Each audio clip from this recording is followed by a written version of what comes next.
Go Pilot!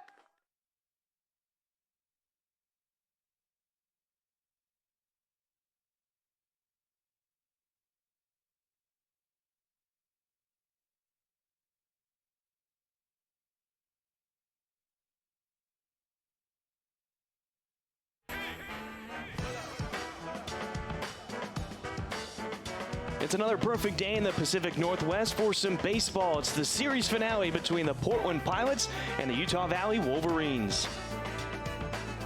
We welcome you to Joe Edsall Field today for our series finale between these two. It's been a back and forth battle with Utah Valley taking game one, and then the two teams split a doubleheader yesterday. And Corey, you and I were talking about the last couple of games. It was a duel on the mound. Yeah, yesterday was all about pitching. First game and second game, you know, a little bit of a hiccup for the Utah guy in the first couple of innings, but after that, it was just a gem on both sides. And today, I kind of expect the same thing. You know, you got last year's closer on the mound to start with Allegro, and I heard lots of great things about the Utah Valley guy. Speaking of Peter Allegro, as our starter out there on the mound right now, don't let the record fool you. 0-2 in 3 appearances, 1 start with an 18.56 ERA through 5 innings and a third of work, 15 hits, 11 earned runs, 7 strikeouts, and 2 walks. Now, most of that damage happened in a loss to Utah Valley a couple of weeks ago in the opening series for this team, in which Portland dropped the series finale between that one and Allegro was on the mound. I had a chance to talk with him, and he kind of just talked about how that was a one-off type situation. He still has a good mindset going on right now. He's always been, you know, the height don't measure heart is his situation that he likes to believe in.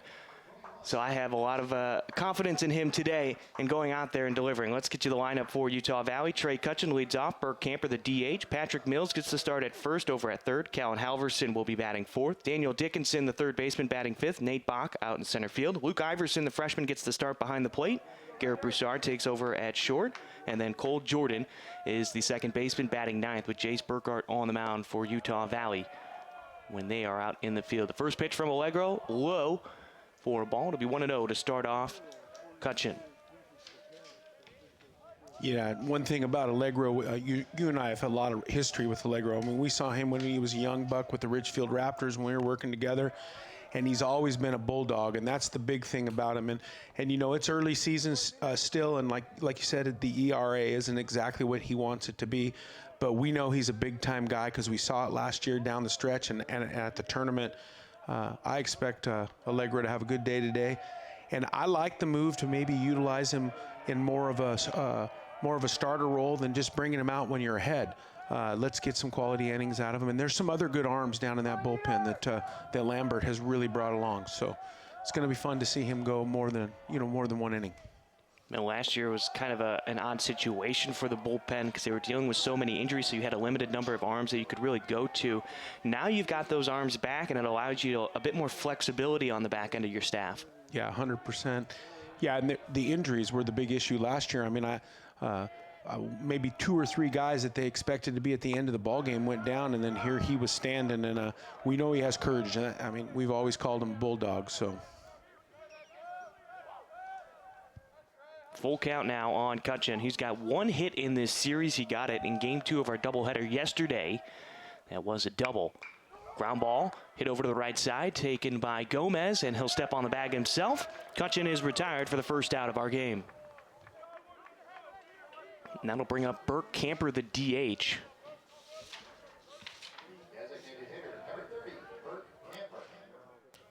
Camper started out in game 1, did not have an official at-bat as he was hit by a pitch, and he was walked. Here's the defense for the Pilots. Knight, Holcroft, and Scavato in the outfield. Pataxel, Scott, Sukata, and Gomez on the infield with Klemp behind the plate. So that's a lot of what you saw last year from the Pilots, minus the first baseman, Tristan Gomez, who transferred in from Cal State Fullerton, as Allegro delivers a strike to Camper on his first at-bat.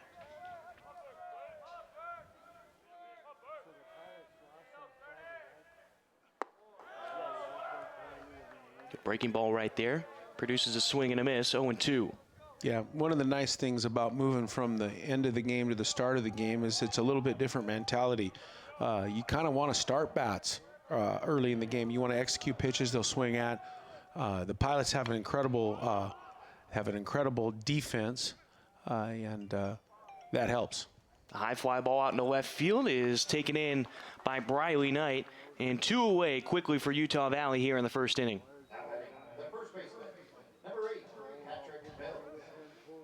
Now, I think it's safe to say over the last couple of games that we saw the doubleheader yesterday, Utah Valley will take advantage of those elevated pitches, so you kind of want to stay lower in the zone against this team.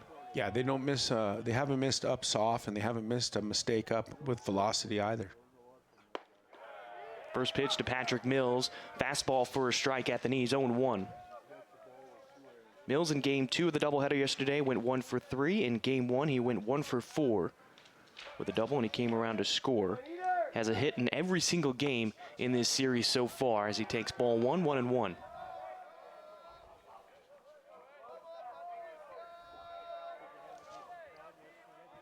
Mills, the senior from Russellville, Indiana. Transfer from Indiana Kokomo, Division II, as he swings and misses there, 1-2. He's hitting .333 on the season with 10 hits through 9 games, 9 RBI, 3 home runs as well. Sukata, the second baseman, playing in shallow right field. This ball gets away from Klemp. That'll even the count at 2-2.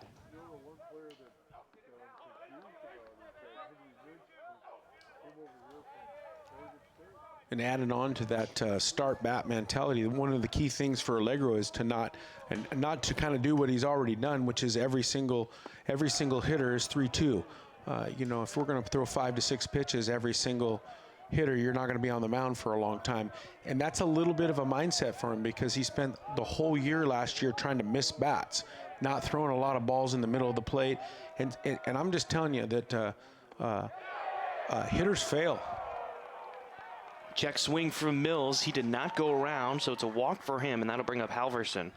Yeah, hitters fail. I mean, we know that. And the key is to execute pitches to get them to swing, to get bad contact, and get an out with 1 or 2 pitches instead of running it out every single time. Now, like I said, it's a lot different. Gets late in the game. The last thing you want to do is have contact. You know, you want to swing and miss. You want your swing and miss guys at the end of the game. And you're going to pitch totally different. Halverson, the right fielder today, steps in with the open stance. First pitch slider, swung on and missed for a strike, 0-1.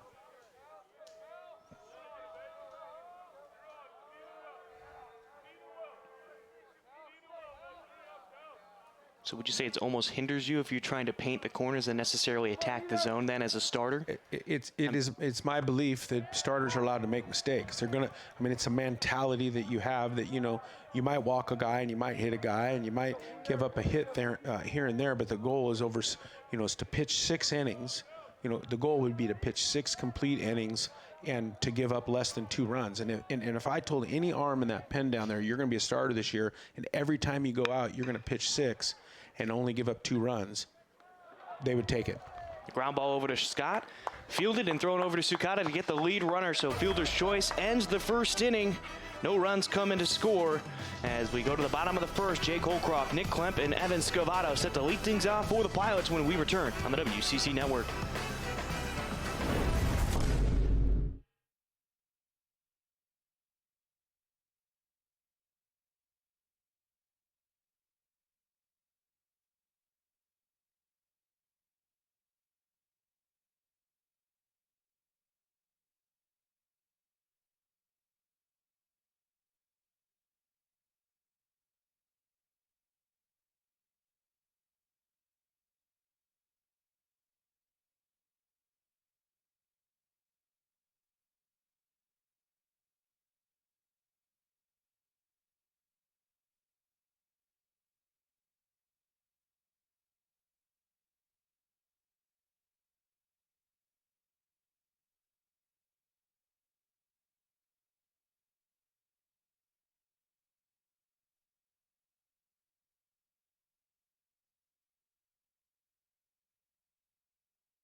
Welcome back to Joe Edsel Field. Brian Slack and Corey Kier with your call.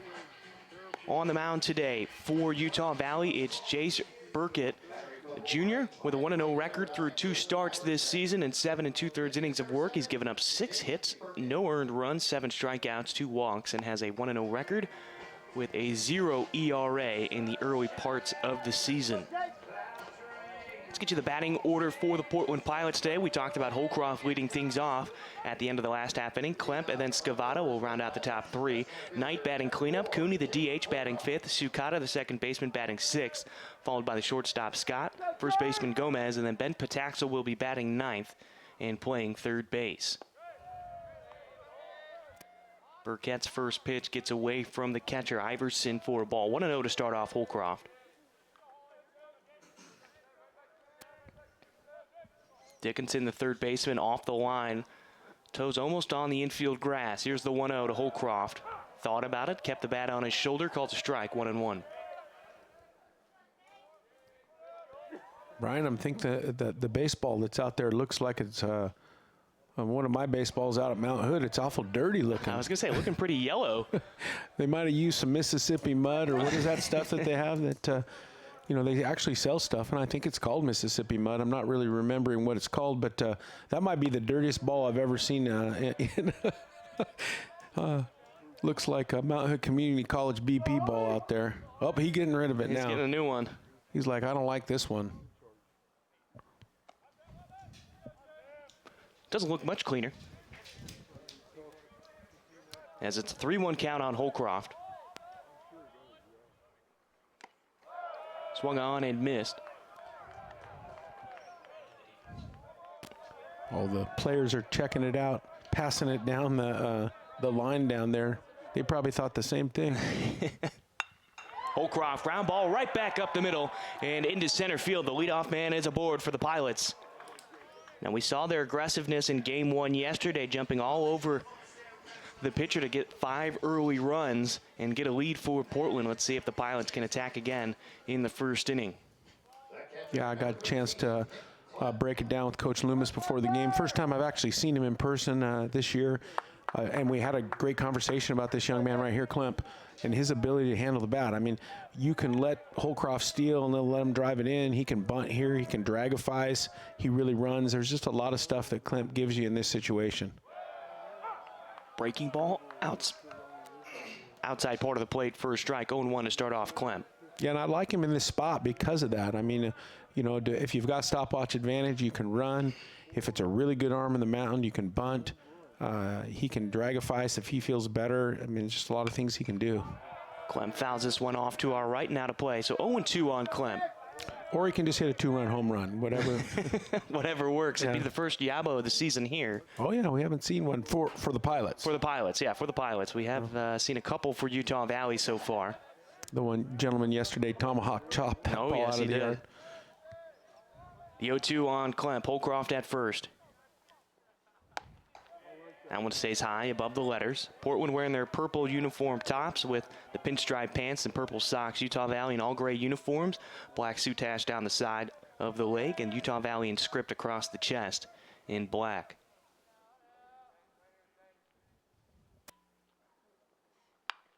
Klemp, ground ball to the right side. It's taken by the first baseman Mills. Throws it over to second and ends up in left field. Holcroft will stay put, and that will be an error on Patrick Mills. And just like that, 2 Pilots are now aboard thanks to the error. It's interesting. I picked up the shortstop late. I almost feel like he was late to the bag, and I'm not sure. Maybe he blew a tire on the way to the bag. It'd be interesting to re-see that play. But the first baseman fielded it quickly. You can see the shortstop is working his way over. And it looked like the throw sort of went towards the runner, and so Broussard had to reach across the bag to try to get that one. Yeah, he was a touch late. I felt like the first baseman got it, and he wanted to throw it right away, and he had to wait for him. And there was some hesitation before he got to the bag, it looked like. Talking about Broussard. Yeah, well, Broussard was playing. I mean, I will tell you that he was playing exactly where he is right now, which is not quite double play depth. I think, he's a little too far from the bag. If the first baseman gets a missile right here, he's going to wait for him. Here's the 1-0 to Scavato. Stays high above the letters. 2-0 now. And that's the real reason you have double play depth. is because, for example, the second baseman, Cole Jordan, if the third baseman gets a missile, he can't be waiting for him to get there. He's got to be able to exchange and let it go. So you want to be close enough that you can get that lead out and then maybe get the backside rabbit. Here's the 2-0. Scavato hits it over to third. Dickinson fields it, steps on third. A chance for the double play. No, takes the first baseman Mills off the bag. They do get the lead runner, though. I thought we just talked it into existence, and I'll tell you, in my opinion, I don't think he should have done what he did. The ball took him towards second base, and he should have just rolled it up the middle, but instead he got the lead out. Now, the nice thing about getting the lead out is that, there's not a guy on third base, so a ground ball doesn't get your run. But I feel like if he rolled the middle, he probably gets 2 there. Riley Knight steps to the plate, and always a dangerous bat for the Pilots. Led the team in home runs last year with 9 of them. Puts a drive into one into center field. Going back is Nate Bach. He's in front of the warning track. He'll make the catch. Klemp fakes like he's going to tag up and go to third. He stays put after the flyout. This is exactly why the kid went to third base and didn't listen to Coach Kier and rolled 2. Although if he would have rolled 2, that would have been the last out of the inning and it wouldn't have mattered. But yeah, you got to let the ball talk to you when you're at third base and first and second. And if it takes you towards second, let's just go ahead and roll it. If it takes you towards third, let's touch third and throw it across. Here's the defense for Utah Valley. Cutchin, Bach, and Halverson is the outfield from left to right. Dickinson, Broussard, Jordan, and Mills are your infield with Iverson behind the plate. Burkett gets set from the stretch, comes home with it. First pitch looked like slider in the left-handed batter's box for a ball on the DH Christian Cooney. Cooney, the Portland product from Central Catholic High School, is hitting .240 so far on the season through 7 games with 6 hits and 4 RBI. This one, again in the left-handed batter's box, makes it 2-0 on Cooney. Burkett might have to be careful there. You don't want a wild pitch to get away from the catcher and put 2 guys in scoring position. Cooney does have pop in that bat.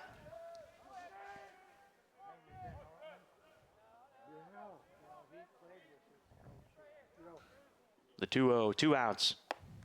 Cooney swings through an elevated fastball, 2-1.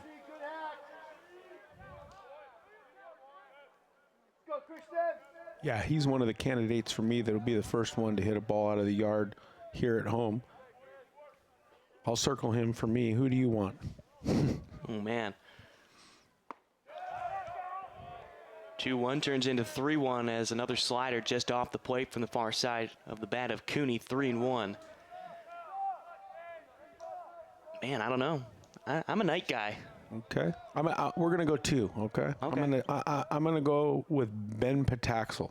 Okay. As my second guy. I'm gonna go with Klemp as my second Oh, guy. come on. That's. Is that too much for you? No, I'll take it. It's good. It's good. I don't know if you remember early in the season last year. I want to say the first guy to hit a home run at home was Pataxel last year. He hit a monster bomb. Yeah, he did. You're right. That's why I'm going with Pataxel. And that's ball 4 for Christian Cooney, so he moves up to first. Now the bases are loaded for the Pilots. It's Klemp over at third, Scavato at second, and Cooney is now at first. And Jake Sukata comes to the plate. Now, he certainly put a drive into a ball a couple days ago, and it went off the Owen Pilots in right field. So don't be surprised if he puts a drive into one, takes a first pitch fastball just above the knees, far side of the plate, 0-1. Yeah, and yesterday it was pretty cool. Our brothers had a hit each. Each had a hit, yeah. In the same game. And Justin Sukata had a double early on, and then he was pinch run for by Riley Knight as Sukata fouls this one back behind us, 0-2. And then Jake Sukata had a ground ball single to the right side into right field. A couple hits yesterday for Jake. One for sure in the first game and the second game, both similar hits. Mm-hmm. Right side of the infield playing back. Dickinson, the third baseman, off the line, creeping in towards the infield grass. The 0-2 to Sukata. High chopper towards up the middle. Charging it is Cole Jordan, and he applies the tag on Christian Cooney, and that will be the 3rd out. And so no runs coming to score after the Pilots had the bases loaded. It's a 0-0 ball game as we head to the top of the second. Dan Dickinson, Nate Bach, and Luke Iverson all due up for the Wolverines when we return on the WCC Network.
Welcome back to Joe Etzel Field. Top of the second inning as Dan Dickinson steps to the plate for Utah Valley. Peter Allegro back out on the mound. It's Brian Slyke and Corey Keir with your call.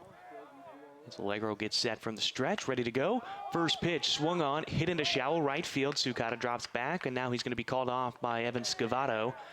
And the first out retired here in the top of the second inning.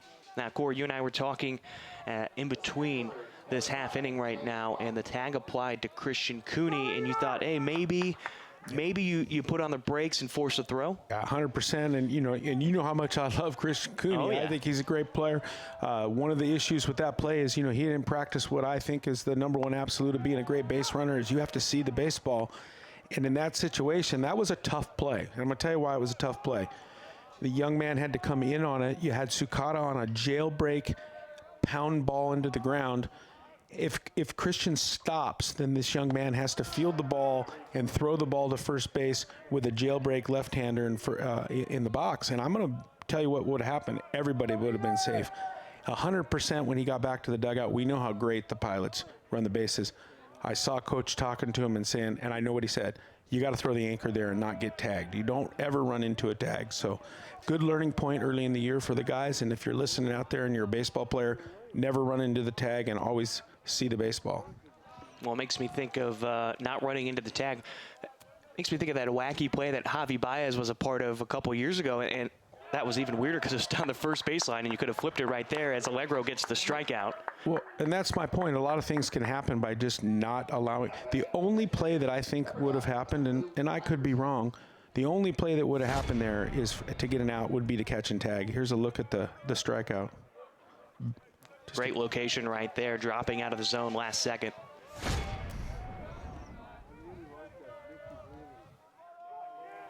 So 2 outs now here, top of the second inning quickly as Iverson swings. Looks like he got it off the end of the bat into the glove of Klemp, 0-1. Iverson has had a good weekend so far. He's picked up his first couple of hits in his collegiate career.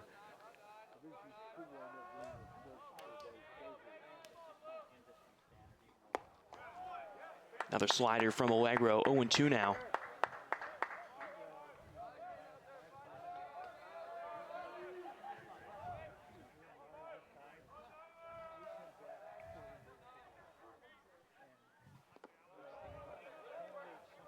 Allegro spikes one in the dirt on a breaking ball. It's 1-2. It's about 42 degrees here at the Etz, about 4-mile-an-hour winds. We should expect some drizzle throughout today's game. It just does not seem to want to stay away, Corey. Constantly wet all weekend. The 1-2. Low, no chase from Iverson. Evens the count at 2-2. So I got this written down. You're on Briley and Nick Klemp, and I'm on Pataxel and Cooney for the first ball out. It'll probably be Holcroft. Yeah, of course. The cool thing about the lineup is really honestly anybody can hit a ball out of the yard, which is pretty cool. Yeah, everybody has that power. And the thing we probably made our mistake on is we probably should be going with the big first baseman because usually first basemen have all the power. Yeah, that's true. At least that's the way it's been. At least that's the way it's been on the Bluff for the last few years. Yeah, with Tamero and Brown. Iverson turns on one. It goes foul in front of Utah Valley. We'll reset with the full count, 3-2. Yeah, Tamero hit line drives harder than anybody I've ever seen, man. There was I specifically remember last year you said, I'm pretty sure one of those balls just left the property of the university because it left in a hurry over the right field wall. Full count. Iverson, again, early on this one, turns it down the first baseline, foul. Go back to the 3-2 count.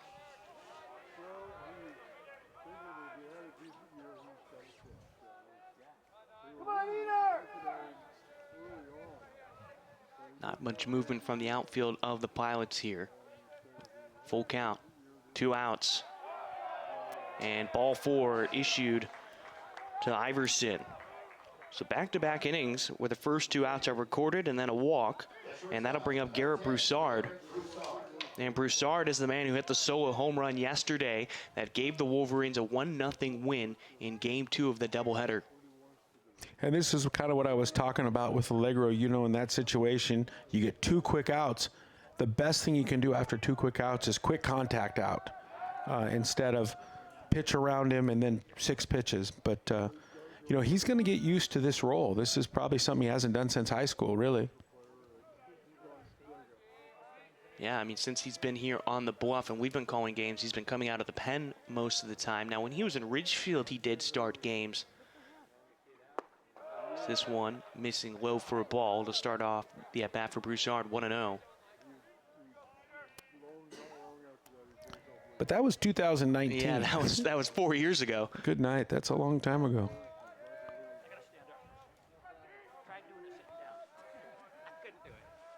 The 1-0. Broussard turns on one, hits it into left field. It'll be fielded by Briley Knight. Runner going towards third. Pataxa will get it, and he cannot apply the tag. Runner is safe, and Iverson over at third. And now there's runners on the corners after the single by Broussard.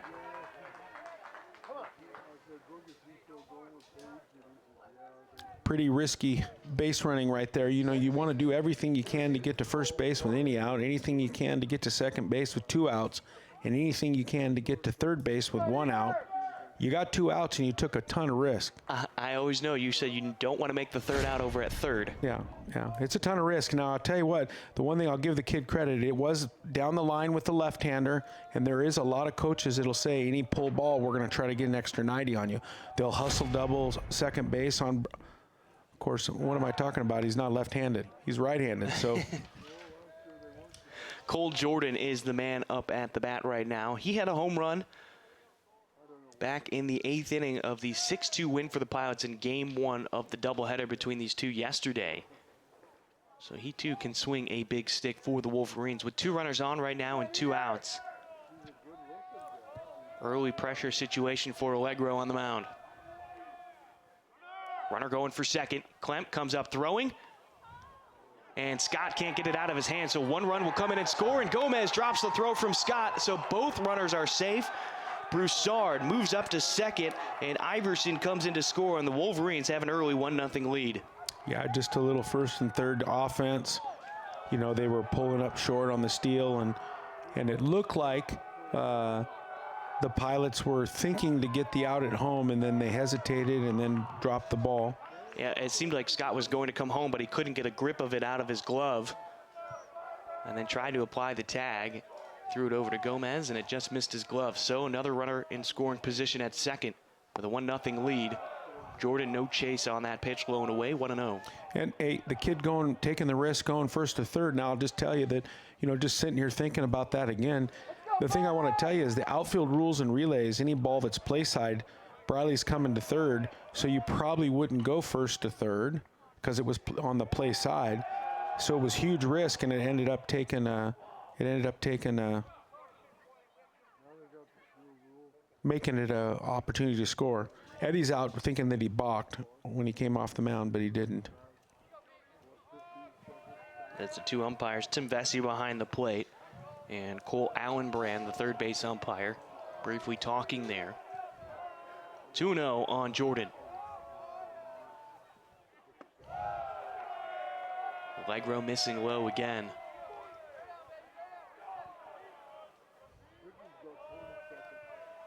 If Jordan Cole gets back on, or Cole Jordan, excuse me, if he gets back on, we'll go back to the top of the lineup to Trey Cutchin.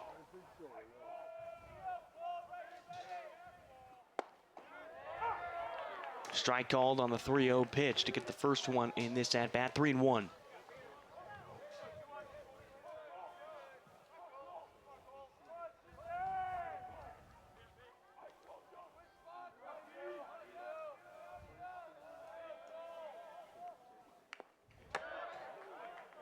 Jordan fouls it off, and we'll go to a full count now, 3-2.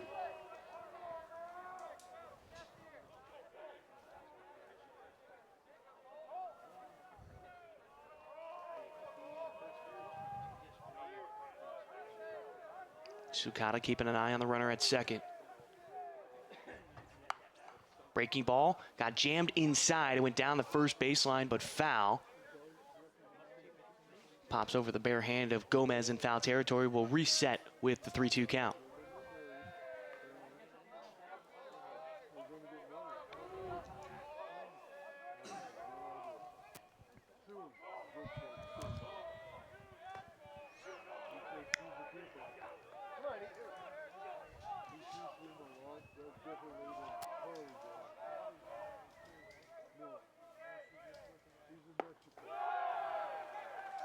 Jordan works himself on with a walk. And runners on first and second. So after getting the first 2 outs, 3 consecutive batters have now reached base. 1 run has come in to score, and that'll bring up Trey Cutchin again. Coach Connor Lambert's going to come out and talk to Allegro, and it'll be a simple conversation. It's going to be let's just not make too much out of this. Let's do what you did in the first 2 hitters at the at bat. Let's get the ball in the strike zone and force some contact. And good things happen when you force contact. When you give free passes, you saw what happened. Free pass, a hit, a little bit of risk by Coach Smith, a first and third play. We don't handle the ball. Now you've given up a run, and now you got another guy in scoring position. So, it's you just can't make too much of it. Getting that ball in the strike zone, the number one thing that you need to do as a starter is to start bats. Throw executed pitches that they'll swing at. Utah Valley's looking for their first series win against Portland since all the way back in 2013 after they've taken 2 of the first 3 games of this series. Meanwhile, Portland trying to salvage the series and get a split with 2 games apiece. But right now, Allegro in some trouble with 2 runners on, 2 outs, and a run already in.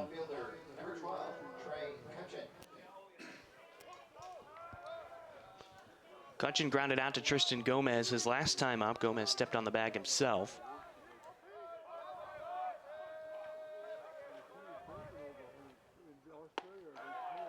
Slider on the inner part of the plate, thigh high for a strike. 0-1.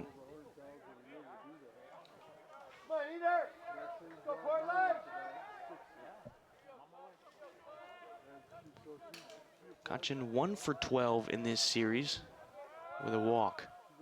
The 0-1. Fly ball into the gap into left center field, but Briley Knight runs in front of it, makes the catch, and that will end any threat for Utah Valley here in the second. 1 run comes in to score after a couple of walks and a single. We head to the bottom of the second. It's going to be Spencer Scott, Tristan Gomez, and Ben Pataxel due up for the Pilots on the WCC Network.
Welcome back to Joe Edsall Field, a 1-0 lead for Utah Valley here in the series finale between these 2 teams. Spencer Scott is up at the plate to lead off the bottom of the second inning for Portland. Brian Slyke and Corey Kier with the call. Well, Utah Valley got a run across thanks to a double steal and the benefit of an error. And that is how Utah Valley has taken the 1-0 lead so far. Scott coming off a terrific week against Texas A&M, was named the WCC Player of the Week. He's currently hitting .280 on the season through 10 games with 7 hits and 6 RBI.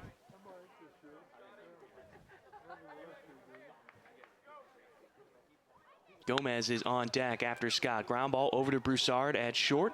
Gobbles it up and delivers it in time. Scott is retired to start off the second.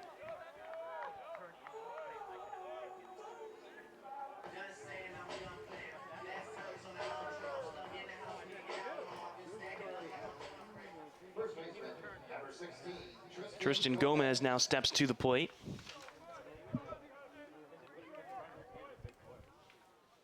Gomez hoping to forget game 2 of the doubleheader yesterday. 3 strikeouts for him. A couple of them with runners on base. Hopefully he can change his fortune right here as he fouls off the first pitch he sees to our left and out of play, 0-1.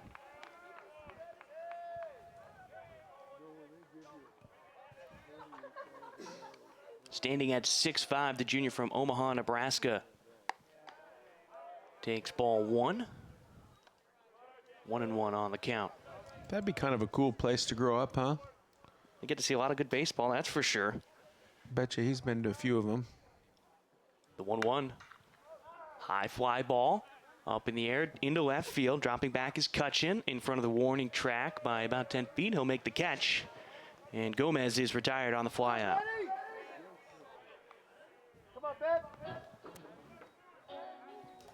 Now the wind not as strong as it was yesterday as we were dealing with 10-mile-an-hour winds. You could see the flag consistently blowing in. You can see on your screen right now the American flag not really moving much. There is a slight wind of about 4 miles an hour. Definitely more conducive to home runs today than yesterday. Absolutely. Yard plays a little smaller. Pataxel takes a slider on the outside part of the plate near the belt. 0-1.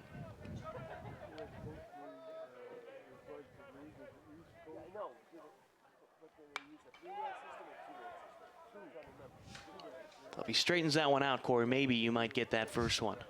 As he fouls this one off to our right, 0-2. That ball by Gomez was hit pretty hard. It was hit pretty hard. He just barely missed that thing. He almost hit a ball out of the yard the other way. Pataxel lays off the high fastball, about shoulder high. It'll be 1-2. Gomez has a lot of leverage, you know, big 6'5" kid, strong. Pataxel laying off another one, 2-2. Well, he's got big shoes to fill this year. Filling in for Tamero, who dealing with an injury, and then Sam Brown with the transfer. You lost 2 first basemen. So this one goes all the way to the backstop. Now, Scavato can play first. We've seen him play first. I know he also played first this summer as well, but it's nice to have a big body over there on the bag. Well, here's Pataxel's chance. He's going to get a fastball here, 2 consecutive sliders. Holcroft on deck, 9-hitter. You're going to attack him. Here's his chance. Ground ball, and Broussard can't make the play just underneath his glove at short, and Pataxel will have a 2-out single. And this is where things can get dicey. You just mentioned it, going back to the top of the lineup. You got Jake Holcroft now coming to the plate. He singled in his last at-bat. Holcroft's hitting under 300 currently, 286 on the season, 12 hits and 42 at-bats. Does have 8 RBI and 3 home runs. Pataxel, decent lead off the bag at first. Holcroft sends one opposite field and out of play on the other side of the PNOV hitting facility, 0-1.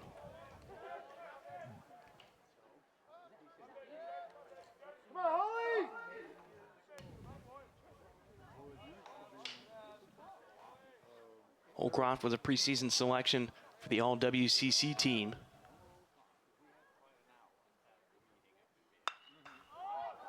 Skies this one into center field. Bach is coming in from his position, and he will make the catch over his shoulder. And the Pilots strand a runner on after a 2-out single by Pataxel. No runs coming to score. It's a 1-0 lead for Utah Valley as we head to the third. Burke Camper, Patrick Mills, and Callan Halverson coming to the plate on the WCC Network.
Welcome back to Joe Edsall Field. A 1-0 lead for Utah Valley as Burt Camper sets the lead off this third inning for the Wolverines. Brian Slack and Corey Keir on the call for you.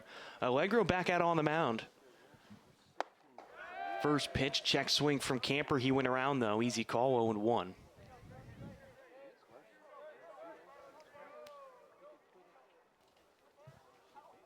Allegro creeping up there in the pitch count at 43 so far through 2 innings of work. As he gets 2 quick strikes on Camper.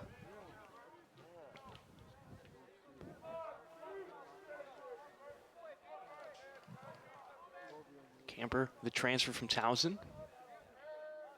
Former Buster Posey Award watch list catcher, and he strikes out on a slider from Peter Allegro. The first out retired here in the third.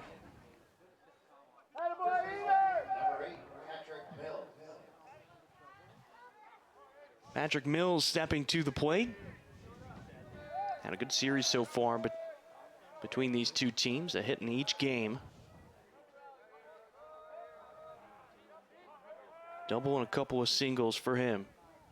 Allegro faces him for the second time, as Mills walked the first time these two faced off today.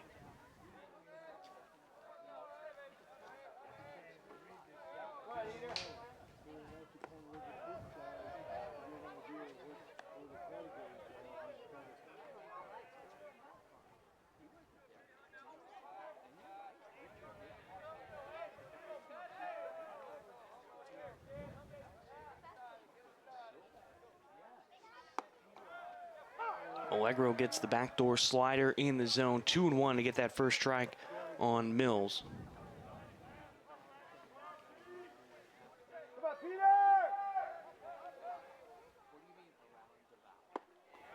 Big swing and a miss to even the count at 2-2 by Allegro.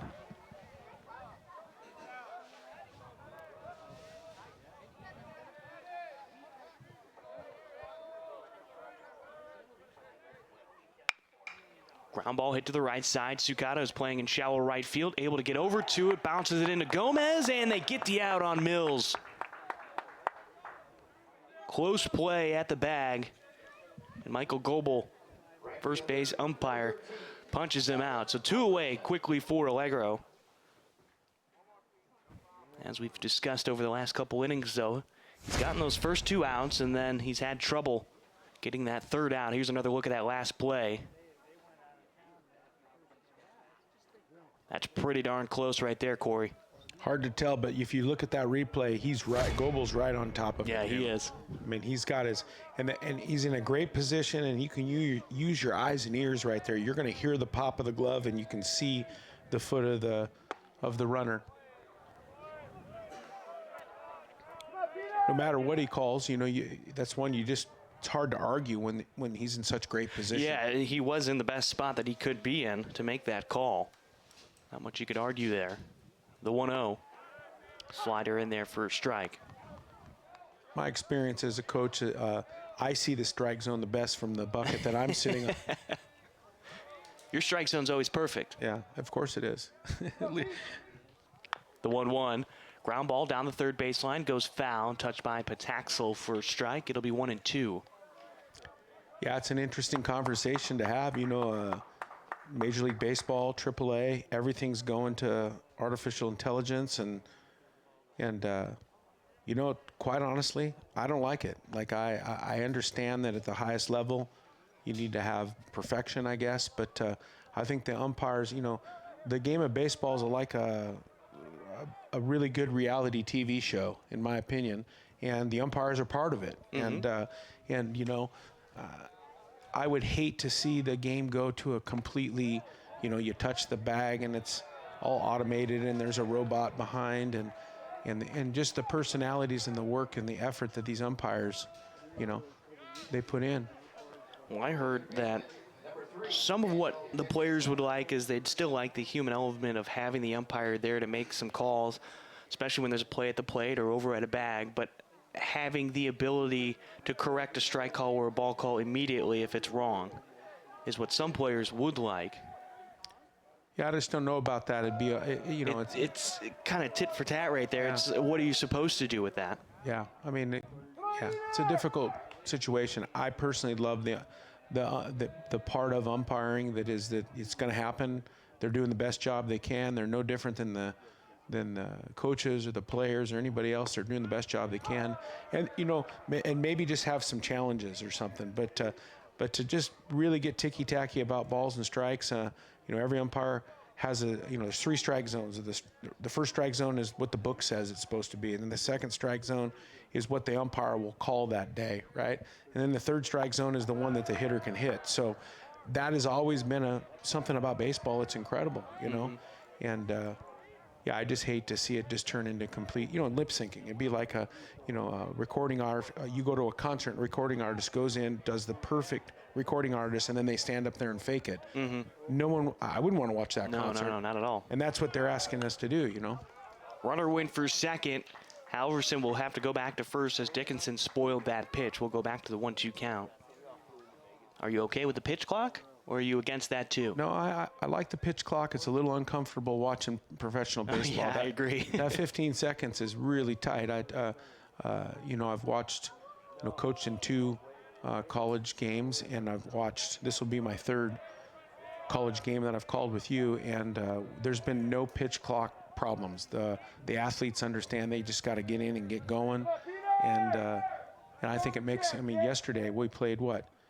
2 ball games, started at noon and got out of here at 5 o'clock. Yeah, roughly, yeah. With a half-an-hour break in the middle of it. So, I think everybody wants the game to be a little bit quicker.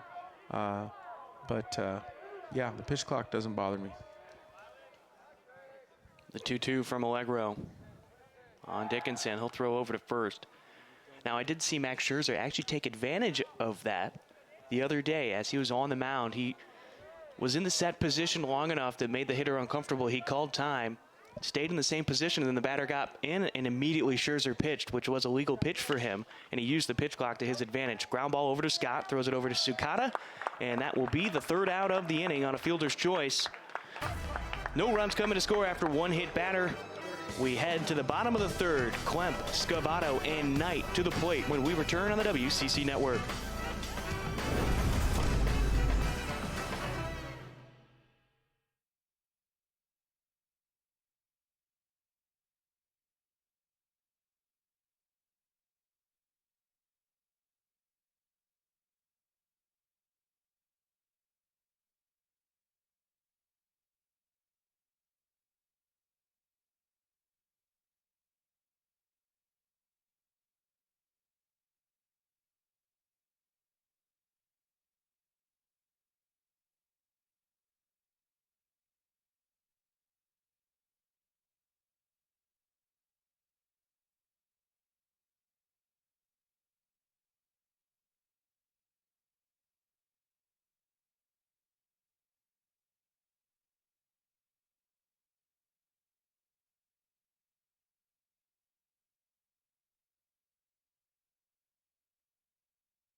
Welcome back to Joe Edsall Field. 1-0 lead for Utah Valley early on in this one as we're in the bottom of the 3rd inning.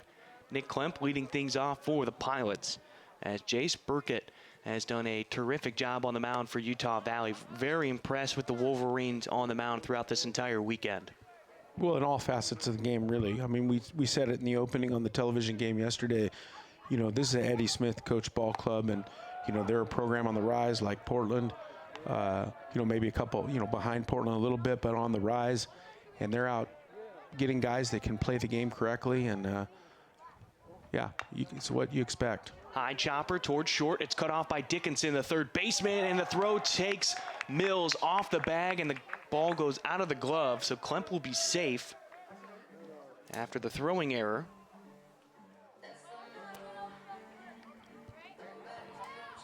And honestly, there wasn't really much the infield could have done there. Dickinson had to take that ball because Broussard was playing back after the high chopper.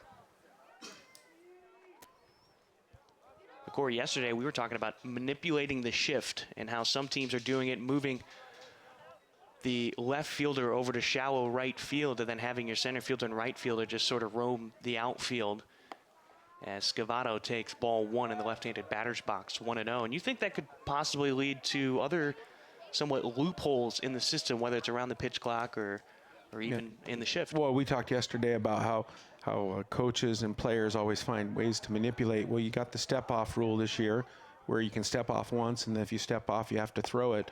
But I can already see this coming.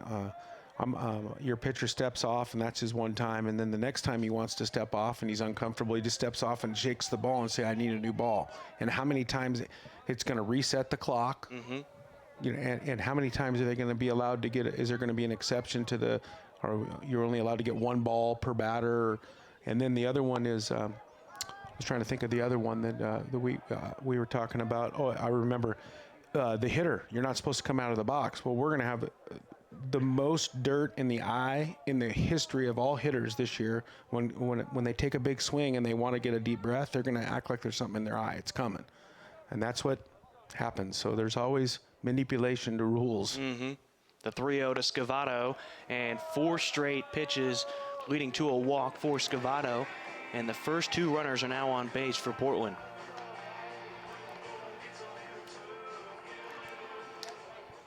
And they're going to say that Klemp singled to third. No throwing error. I think he would have been safe had the throw been perfect. Third baseman had to range a long ways. And Briley Knight will come to the plate, and we're going to have a mound visit now with Burkett. And you've got a slim 1-0 lead. You've got the 2 batters that have already reached base for Portland, and you've got the cleanup hitter up at the plate right now. So what do you think he's talking to his young pitcher about? Probably talking about a plan on, what do you think is going to happen here? I mean, the Pilots are down 1. Briley Knight, we've already talked about, he's your pick to hit one of your picks to hit a home run. And of course, you'd love to win that right now. But Briley can also handle the bat. He could just sack bunt right here. It's really how they're going to pitch Briley.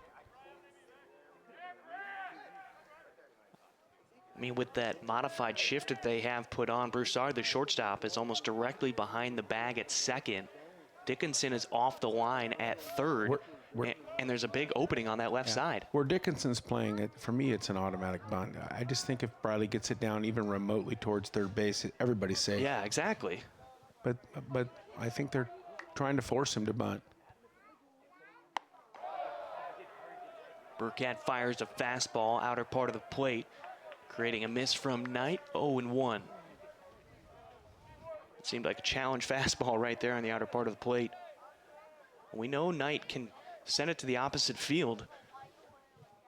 Did it a couple of days ago. The 0-1. Now he squares the bunt, pulls it back, and it ends up at the backstop. Klemp and Scavato both moving up 90 feet on the wild pitch. Now he doesn't have to bunt. Nope. Coach Loomis letting him get after the first pitch, probably thinking that they're thinking bunt, and so he was going to get a fastball, and so let him swing away at a fastball, try to ambush a fastball. Then the next time he's going to bunt. And oh, just off the side of the glove of Iverson. I like that play by Coach Loomis there. You got a power hitter. If he can ambush a good fastball that a pitcher thinks is a bunt. Strike. And understand the little things behind that. You got first and second. That third baseman has to stay back, right?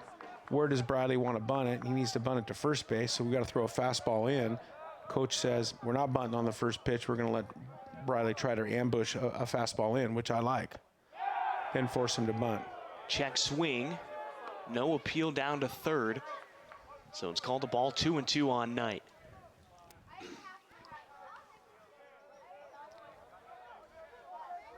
Again, Dickinson in that same spot he was before the runners moved up. The 2-2 with nobody out. Ground ball, scores 1. And it's not going to happen. Knight, frustrated with himself, goes down on a strikeout. We'll see if Christian Cooney can clean it up for him. And now it's your opportunity to get that home run. Yeah, This happened yesterday as well. You know, the Pilots got second and third. They lost that game 1-0, and they went strikeout. Well, here, you know, all Briley has to do is get the only guy that he can hit it to that a run doesn't score is pitcher. He's got to try to get the ball and play there. Cooney, no chase on that inside pitch, 0-1. And then this situation, you know, you don't have to do much. You know, you just have to get the ball and play on the ground or in the air deep. And, you know, you got a fastball to hit that first pitch, but didn't feel the need to swing at it. Slider off the plate in the left-handed batter's box makes it 1-1 on Cooney. I personally think as a hitter, this is a great position to be in when they're playing the infield back while the third baseman is moved to an in position. But you don't have to do much to get a high five, you know, so I would be in attack mode. Another slider off the far side of the plate to Cooney, 2-1. And of course, the arm is going to, you know, in this situation, depending on who's on deck in the matchup, but he's trying to get pitch around you and hoping that you pop it up or strike out. And then you've got a guy who can pull the ball in Sukata to the right side if, you know, Cooney were to get on base. Here's the 2-1. Cooney, fly ball to our right out of play, so we'll reset with an even 2-2 count.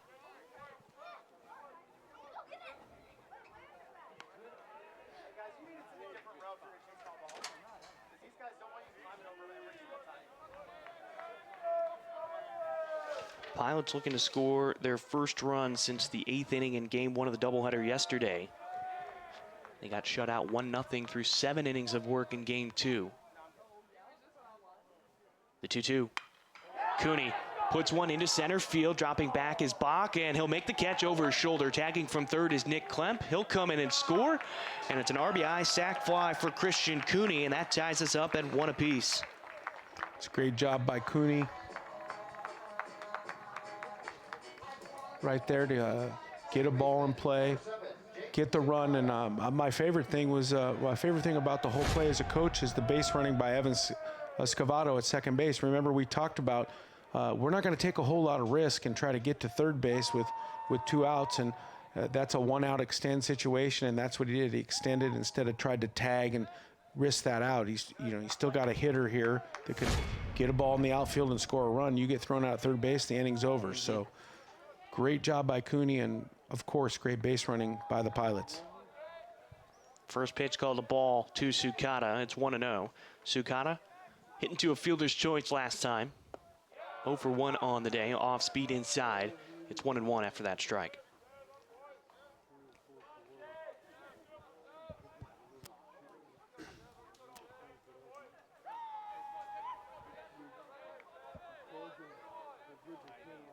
Dickinson off the line again with the left-handed bat of Sukata at the plate. Took an inside pitch off the plate, 2-1.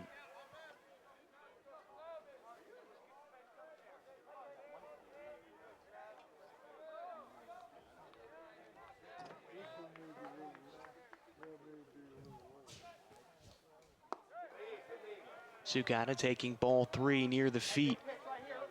So 3-1 now. If Sukata reaches, that'll put Spencer Scott at the plate with 2 outs and runners on first and second.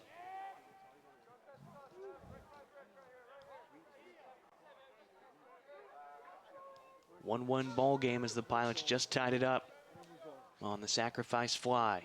3-1. Sukata, no chase on the high pitch, seemed to stay above the letters, and he works himself on with a 2-out walk.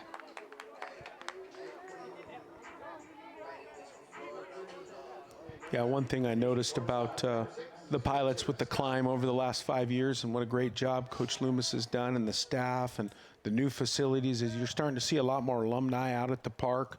You know, for example, you and I ran into Jason Crone out there, and he was brought his son. You know, Jason Crone, I'm not exactly remember. You'll probably remember because you're encyclopedia. I believe he was the 2005 Pilot MVP. That's right. And bringing his son Kellen out, passing on the love, you know, crushing the concession stand. Oh, I think Jason spent about $50 before the game on some candy and some popcorn, hot dog. You have to get it all at the ballpark. Yeah, and I know Jason would it'd be his dream for his son to come out. And, you know, he's a little left-hander, be on the mound. There you go.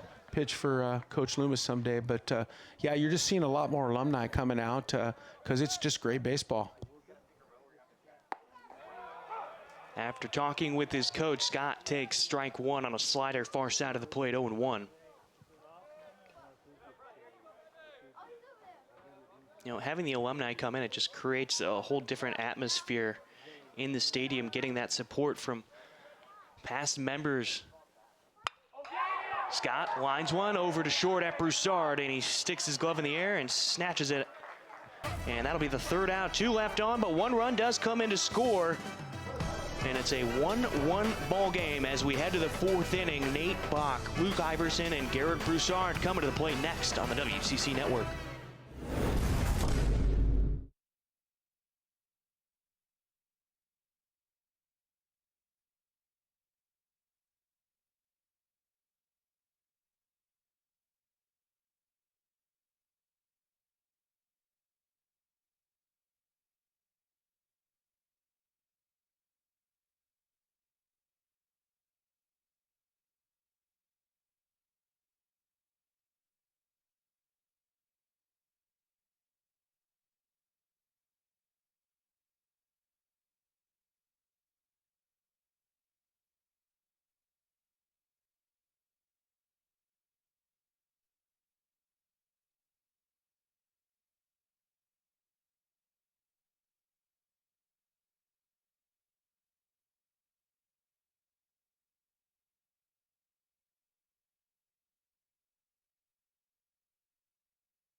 Welcome back to Joe Edsall Field, top of the 4th inning, a tie ball game, 1-1 between Portland and Utah Valley. Brian Slyke and Corey Keir on the call.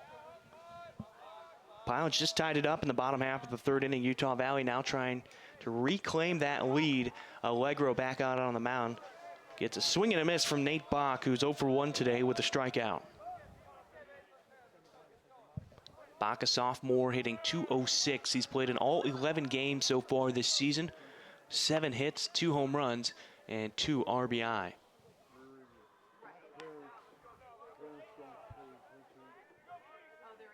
Oh, 0-2 after the foul ball. Allegro working quickly on the mound.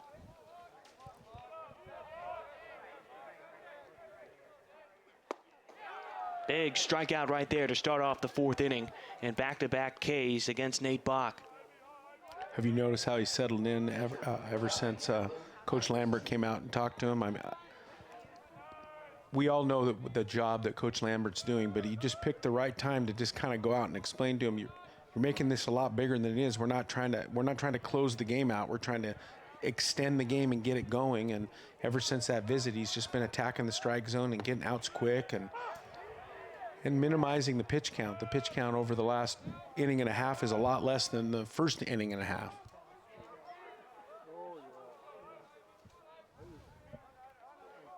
Yeah, he was sitting at around 59 pitches coming into this one. He had 48 going into the inning prior, so a lot more efficient in that last inning as he gets a foul ball right here. 0-2 on Iverson. Iverson reached on a walk his last time up.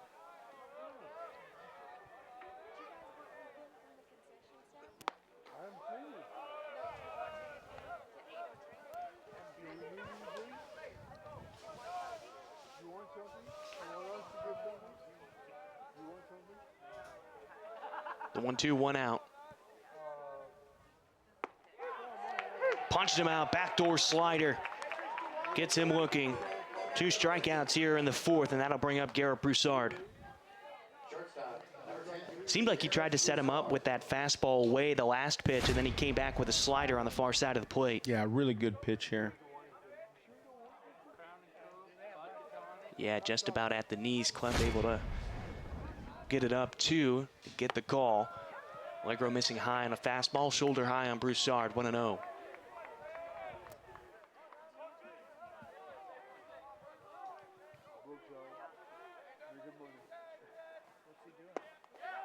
Broussard, hefty swing, empty. It'll be 1-1. Both Klimt for the Pilots and Iverson for Utah Valley do a great job of utilizing their ability to frame the strike zone, there's not a ton of movement. You know, there's this big push to really push everything back to the middle of the strike zone, and I personally don't like it. I think that that if you're not good at it, all that happens is that the umpire notices you doing it, and then I don't know why you'd ever take a ball that's 6 inches off the ground and push it up to the middle of the strike zone. And what they do is they push it better in the strike zone, and I think that that's why they're good and why they're really good at it. Instead of taking a ball 6 inches off the ground and pushing it 12 inches high, they're pushing it 6 inches and saying, okay, this is a pitch at the bottom of the strike zone, but it's still a strike. You're not getting as many boos from the crowd. The umpire doesn't think he's getting fooled, and you're getting more pitches for your pitcher. But when you start taking pitches that are just not even remotely close and jamming them to the front, and you fool a guy one time, then everybody starts booing him, and then he's like, hey, wait a minute, I'm getting fooled. Everything's a ball now. And so, yeah, that's one of the reasons that AI is in, is that they want to take the guesswork out. Vesey calling a strike right there on Jordan, 0-1 to start off this at bat as Broussard was walked.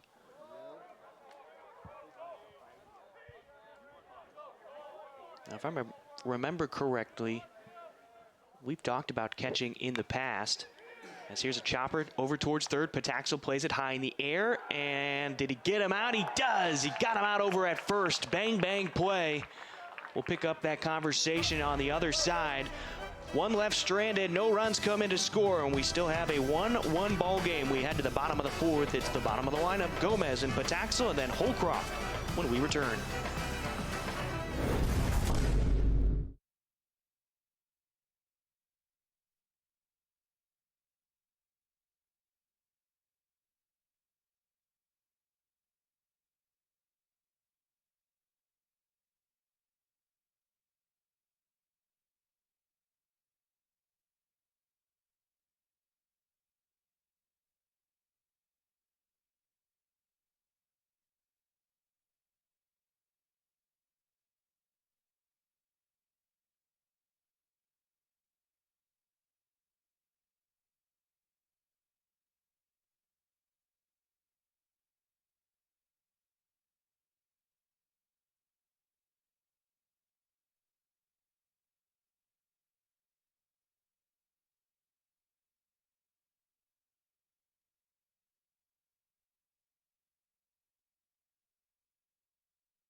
Welcome back to Portland, Oregon.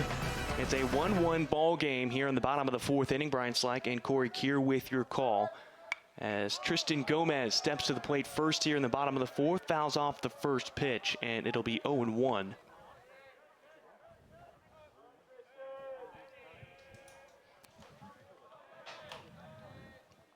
Pilots trying to even up this series as they've lost 2 of the first 3. They lost the series opener on Friday and then dropped game 2 of the doubleheader yesterday, 1-0, and what can only be described as a pitching duel with one fatal mistake, a solo home run given up to Garrett Broussard. Gomez turns on one, fielded by Mills, and the pitcher gets over in time. Burkett gets the out over at first. And so Gomez is retired to start off the bottom of the fourth.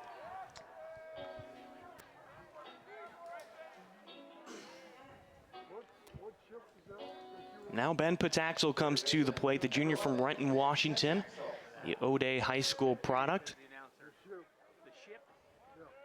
Steps into the right-handed batter's box. He's 1 for 1 with a single in the second. Puts a drive into center field, but Bach has a beat on it, takes a few steps back, and he makes the catch. And the line out into center field produces the second out. And that'll bring up Jake Holcroft, who's 1 for 2 today, singled in the first and flew out in the second.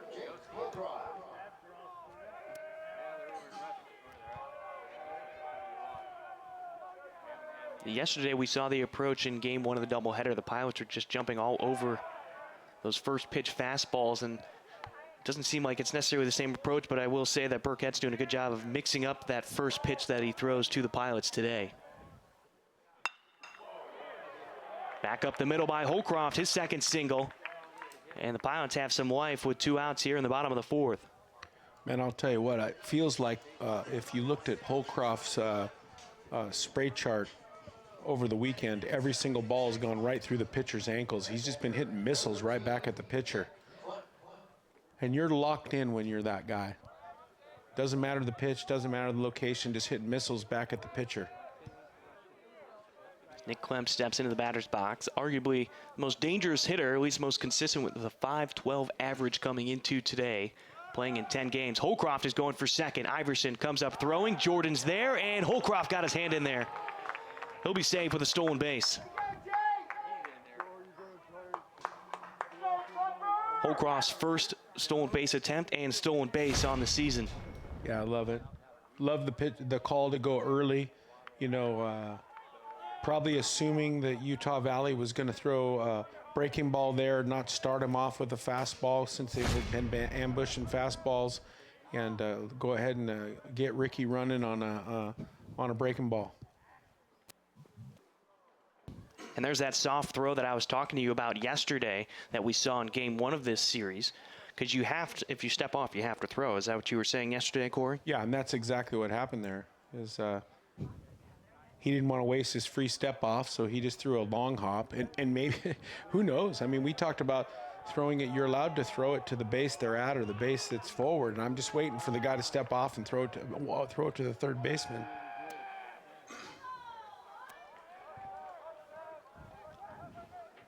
So 1-0 to start off Klemp.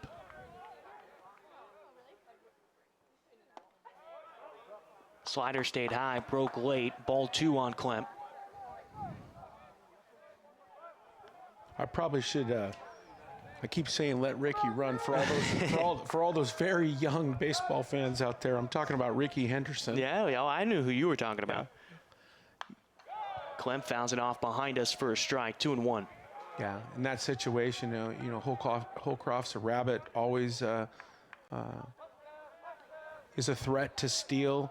And obviously, we're doing everything we can to get to second base with 2 outs. And, you know, Coach Loomis suspecting a breaking ball. Go ahead and get that rabbit going. And now that's what happens. And that's going to score a run because that's dropping in the gap in right center field. Cut off by Bach. Holcroft will come in and score from second. And an RBI single for Nick Klemp gives the Pilots a 2-1 lead.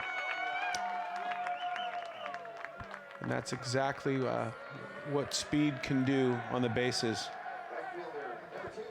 I was about to say, Holcroft had 9 stolen bases last year, got his first one right there to set him up in scoring position, and it pays off for Nick Klemp, as Klemp just got his 22nd hit on the season. As a reminder, he had 29 all of last season, and we're not even into conference play yet. Now, I'll tell you one thing, don't sleep on Klemp doing the exact same thing. You know, catchers aren't notoriously base stealers, but I'll tell you what, Klemp can run a little bit. If he guesses breaking ball and he gets a good jump, he's going to be safe as well. He already has a stolen base this season. He had 3 of them last year. Iverson getting that in the zone for a strike. 1-1 on Scavato. Scavato, along with Pataxel, were WCC tournament team members. The WCC tournament down in Stockton last spring. This one in the dirt. Good job of Iverson keeping it in front of him and keeping Klemp over at first. 2-1.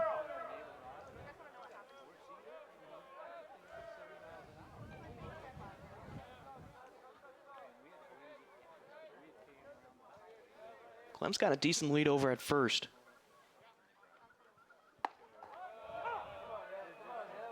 Second strike called on Scavato. I don't know if you just saw it right there, Corey, but Klemp gave one of those leg twitches as if he was about ready to turn to go towards second.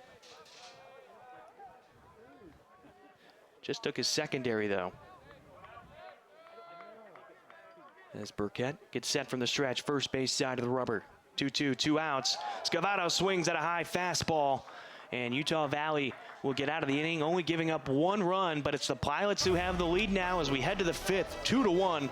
It's the top of the lineup for the Wolverines. Cutchin, Camper, and Mills when we return on the WCC Network.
Top of the 5th inning here at Joe Etzel Field here in North Portland, as the Portland Pilots have a 2-1 lead that they just got thanks to an RBI single from Nick Klemp that scored Jake Holcroft in the bottom of the 4th. Allegro, first pitch ball to Trey Cutchin, and it's 1-0. Cutchin just 1 for 13 in this series, 0 for 2 today. Ground out to first, and then he flew out to Briley Knight his last time up. Takes his first strike at this at-bat on a slider inside, 1-1.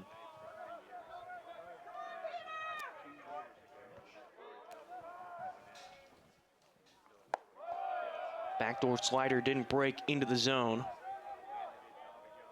2-1 count now on Cutchin.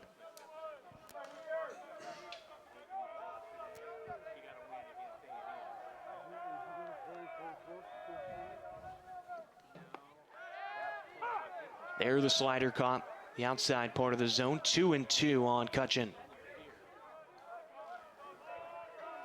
It's 1 hit so far for Utah Valley.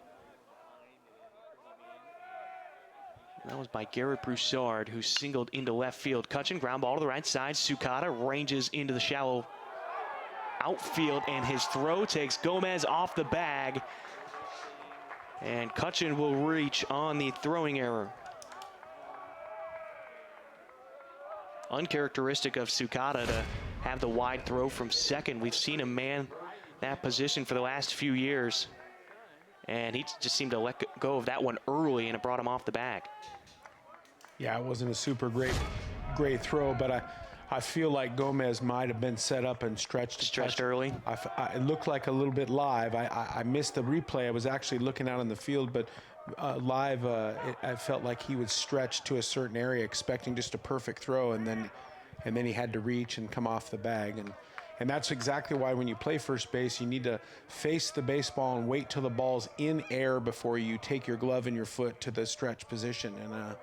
And it's something that happens a lot. Now, I'd like to see that replay probably off camera again and see if it was a first base issue. But again, here's Allegro right after a negative, just right back into the strike zone, and that's what the Pilots do well. Camper's 0 for 2 today. Fly out to Briley Knight in the first, and then he struck out looking to start off the 3rd inning. Allegro looking for another strikeout right here. It would be his 5th on the day. The 0-2. Camper crosses one into left, but Briley Knight has a beat on it. Takes a few steps in, makes the catch, and Camper is retired. It's a well-struck ball, but Briley Knight just in the perfect position right there. Only had to take a couple steps in. Patrick Mills now to the plate. He's 0 for 1 today with a walk back in the 1st. He grounded out to Sukata back in the 3rd.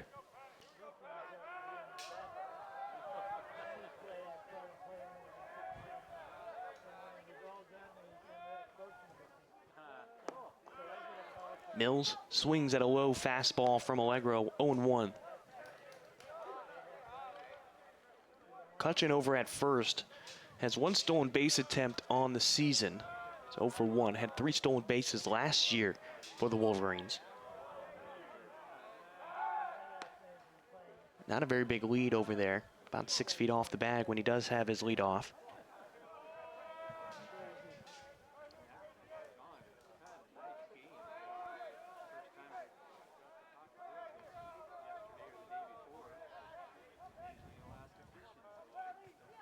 The 0-1 from Allegro.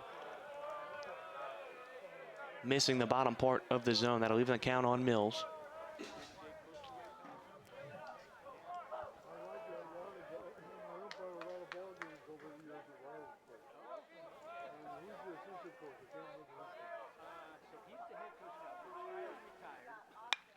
Mills hits it over to Gomez at first, had trouble getting the ball out of his glove, and smart move by Spencer Scott to eat it after they got the force out over at second. I don't think they would have had a play over at first, even though Allegro was covering the bag. But 2 away now here in the top of the 5th, and that'll send Callan Halverson, who's 0 for 1 with a fielder's choice in the 1st, and then he was hit by a pitch in the 3rd inning.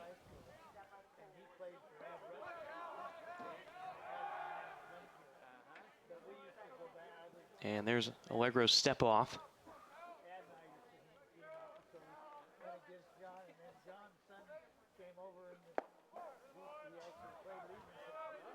Fastball missing low right there. Starts the count out at 1-0 on Halverson. Going back to what you were talking about, you saw how he stepped off and had the fake throw. I mean, if you went with a rapid step off and then shook the ball like you wanted a new ball, it would be a similar effect. And my question is, are they going to call that as your step off, or are they going to say, do you understand what I mean? Yeah, no, I do. Now, we did see the one person actually ask for a new ball, but we didn't see a step off before that. So it's sort of, I get exactly what you're saying. Yeah. I guess it's going to be an interesting call. Like he could come set and then he could step off and then go, okay, can I get a new ball? And if the runner's looking at, obviously you're reading front heel or whatever. It's going to be an interesting thing if guys start doing that. Ooh. Back into the netting makes it a 1-2 count. Halverson. Good thing there's netting. We might have lost the camera person. Yeah. Halverson is 0 for 9 in this series. Has reached base by being hit by a pitch. The 1-2, Allegro throws back over to first. Tag applied, runner back safely. Yeah, you missed one on Friday. Would have gone right in here with an open window, no net. The 1-2.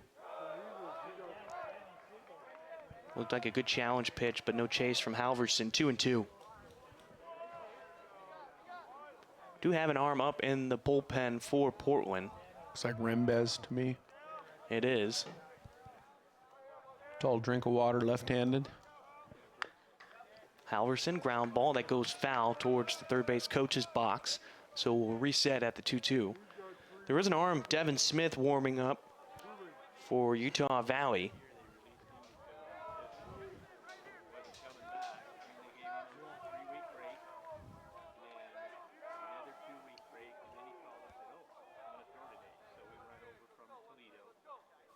Two delivery in the left-handed batter's box. And there seemed to be some slight frustration from Allegro in himself on missing that last pitch as he came off the mound. So now he's dealing with another full count. And he's at 87 pitches right now. Halverson turns on one, but it's going to go into the bullpen, actually fielded by Rembez. And we'll go back to the 3-2 count.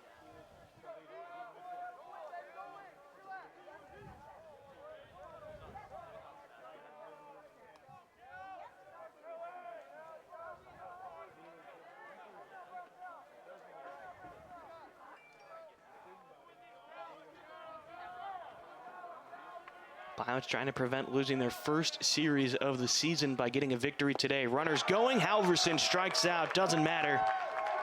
And Allegro gets out of the inning without giving up a run. We head to the bottom of the fifth inning. Due up for the Pilots, Briley Knight, Christian Cooney, and Jake Sukata when we return on the WCC Network.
Welcome back to Joe Etzel Field. A new arm is on the mound for Utah Valley. It's number 99, Devin Smith. He's making his third appearance on the season.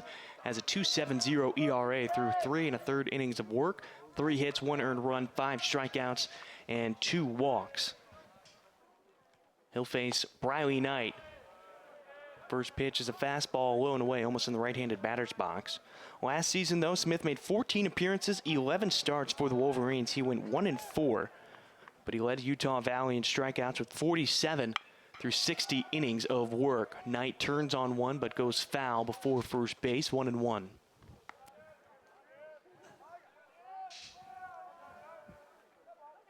Smith is a junior from Lehigh, Utah, standing at 6'3", 245. He sets up on the first base side of the rubber, 1-1. Slider comes back into the zone for a strike just above the belt, 1-2. Jace Burkett day is over 4 innings of work, 77 pitches, gave up 5 hits, 2 runs. One of those was earned with 3 walks and 2 strikeouts as Knight takes ball 2, 2-2.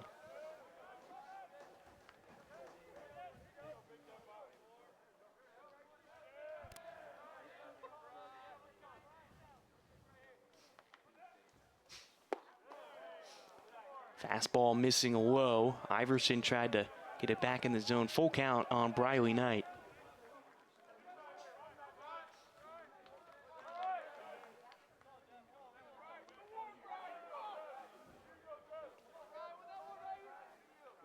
Full count.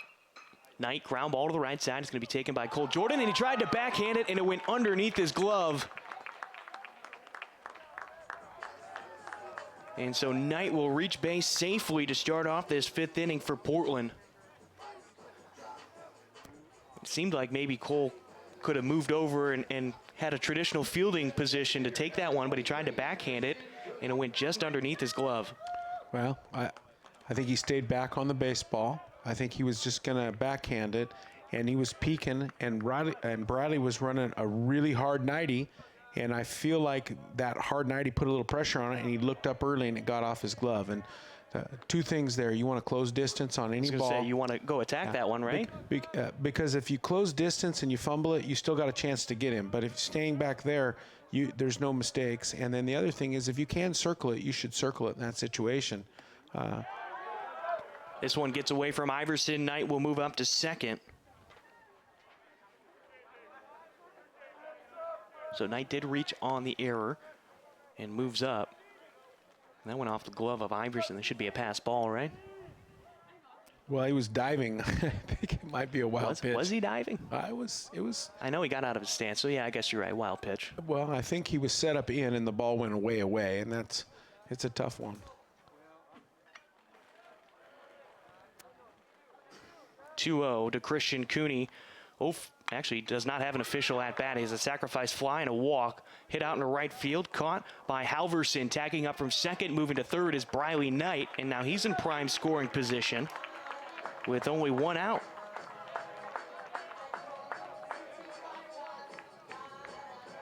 Sukata will come to the plate, who's 0 for 1 with a fielder's choice back in the first, and then he walked back in the third. And you'll probably see the infield pulled in here to have a possible play at the plate, and that's exactly what's happening.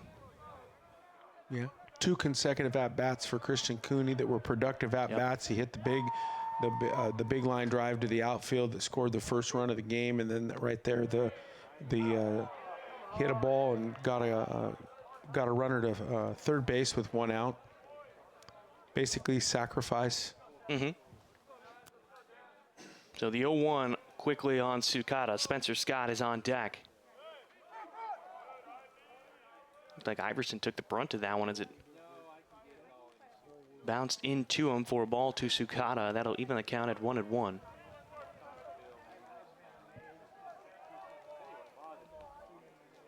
if you're Cooney too, I mean, 2 well-struck balls that, just happen to have a play made out in the outfield. But you're happy with that contact. Now, eventually one you hope falls for him. Sukata fouls this one off the end of the bat, 1-2. That's why he was my original pick for the home run. He's striking the ball well. It's just going right at people, and he's put 2 really quality swings. on balls his last 2 at bats, and who knows, maybe in the 8th inning he'll get his first Yabo of the year.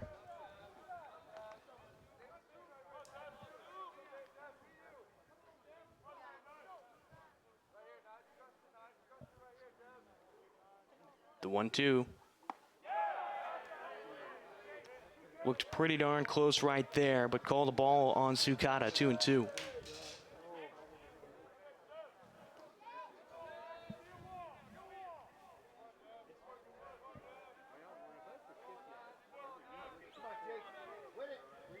Knight's over at third, the infield still in. Ground ball over to Dickinson. Hesitation by Knight, and the throw still over to first in time to get Sukata. And that's exactly why you bring that defense in on the infield and prevent that run.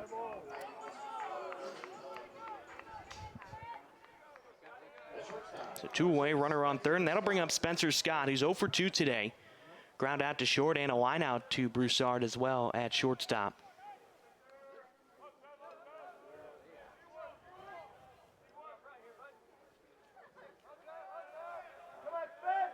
Pilots looking for some insurance run. 1 run in each of the last 2 innings, 1 in the 3rd, 1 in the 4th. Can they keep the trend going here as the first pitch strike called on Spencer Scott? No changes have come defensively for the Wolverines. Cutchin, Bach, and Halverson still in the outfield. Dickinson, Broussard, Jordan, and Mills. The infield is that one missing in the left-handed batter's box. 1-1 on Scott.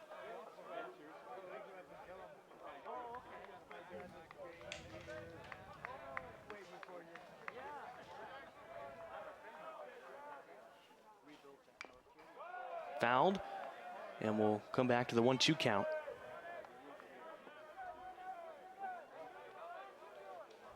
Scott 1 for 10 in this series, does have a sacrifice fly and 2 walks. After being named the WCC Player of the Week last week with the series win over Texas A&M. High breaking ball, 2-2. And it looks like Rembes is just waiting to come in now, so most definitely Allegro's day is done after getting through 5 innings of work with the lead, 2-1.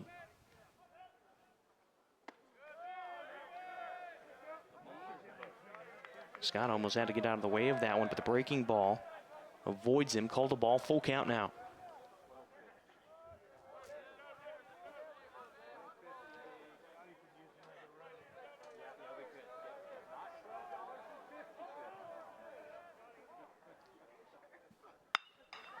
Turns on one over to short. 3rd time he's hit it over there today, and Broussard takes care of the routine play. So no run comes into score after Briley Knight reaches base with no outs, gets over to 3rd. It remains a 2-1 lead for Portland. Dickinson, Bach, and Iverson coming to the plate for the Wolverines when we return on the WCC Network.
Daniel Dickinson leads things off for Utah Valley here in the 6th inning as the Wolverines are trailing 2-1. Ryan Rembes is the new man on the mound.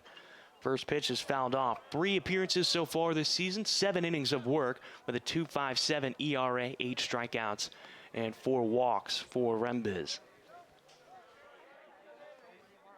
Rembes is sophomore from Woodinville, Washington, went to Redmond High School.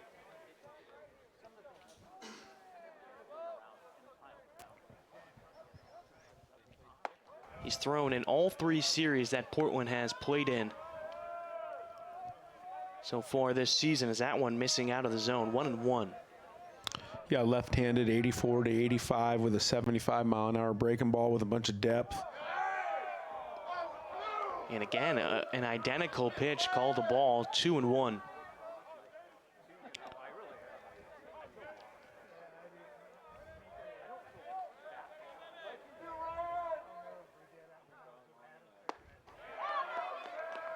Dickinson can't catch up to that fastball, 2-2.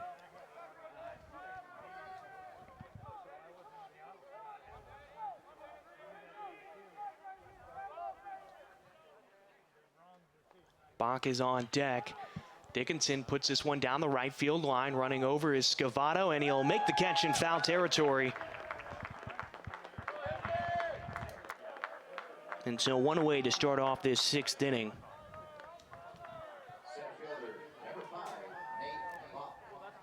What I really liked about that, there wasn't a lot of lollygagging to get over to the line. He ran right there, got underneath it, and set himself up perfectly to make that catch.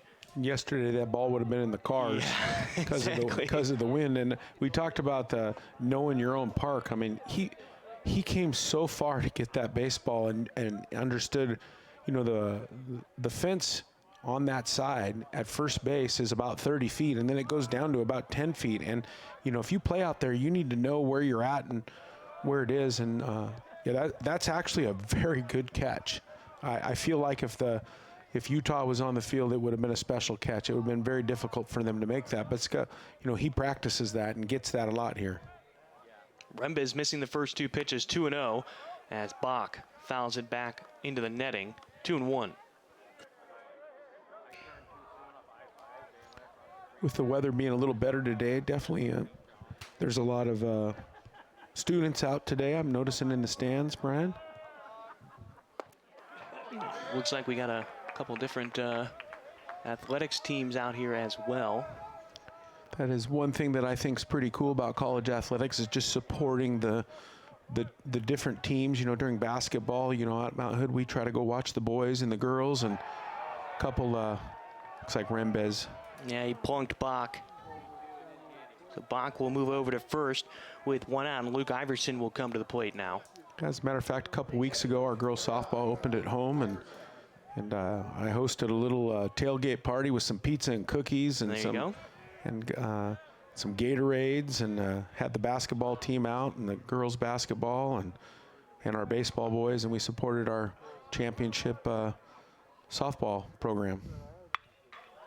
Iverson smokes one into left, and Knight got turned around and bounces off the wall. This one might get tied up. Bach rounds third. Cut off by Scott. The throw home is not going to be in time. That's an RBI double for the freshman Iverson, and it ties up this ball game at 2 apiece.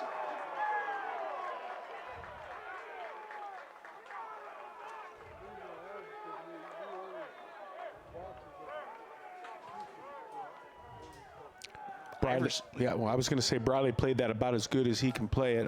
You know, he opened to the line and realized it wasn't going to get to the line. Wrong weight and got in a position to catch it, but the ball just carried a lot farther than I think he expected, or not even expected. The ball was hammered and went off the wall, and he got it in nice and quick. And if the relay throw was just a little bit better, there might have been a play at the plate. But Utah not taking any chances, wheeling that guy no matter what. Well, Bach's the center fielder, so you knew he had some speed on that base path. It's Iverson now standing at second. The go-ahead run is just 180 feet away. It's Garrett Broussard, who already has a hit today. He's 1 for 1 with a single and also a walk. And so there's the step off for Portland.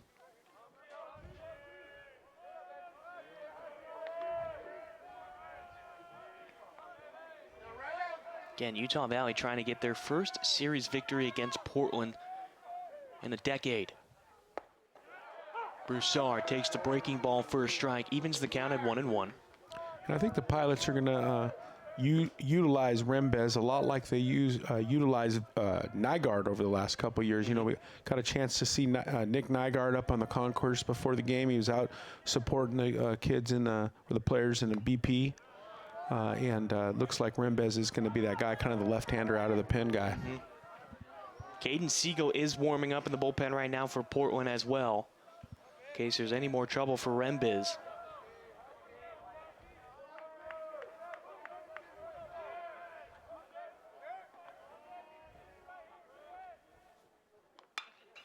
Broussard off the end of the bat and out of play to our right. I wouldn't really count that as a big ding to that car right over there. Hit concrete first. Still had enough bounce, though, to get on the roof of the car. Yeah, it wasn't direct hit, but it was a hit. Here's the 1-2 to Broussard. Strikeout would be big right now for Rembes. Instead, it's a single out into left field. Knight will field it on a hop, comes up throwing towards Pataxel. And so now there's runners on the corners with only one out.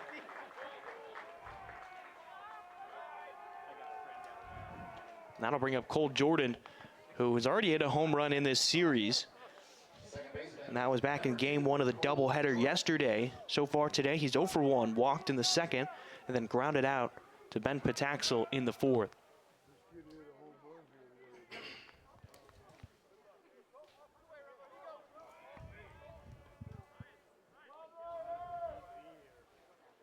Rembes is at 16 pitches right now. He can get out of this inning with a possible double play. Ground ball over to Pataxel. Here's that double play. No, he airmails it into right field. One run comes in to score, and Iverson and Broussard makes his way all the way to third. A heartbreaking error right there. It could have ended the inning. You could have gotten out of it with a tie ball game. Instead, Utah Valley now has the lead 3-2.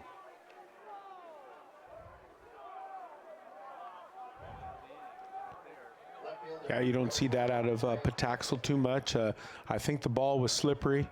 And when he went to throw it, it kind of slipped out and just airmailed, like you said. And now you're going to have Coach Lambert going out to the mound.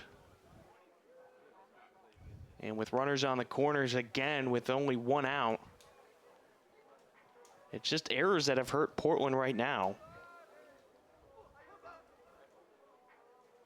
3 errors by the Pilots, only 2 hits for the Wolverines.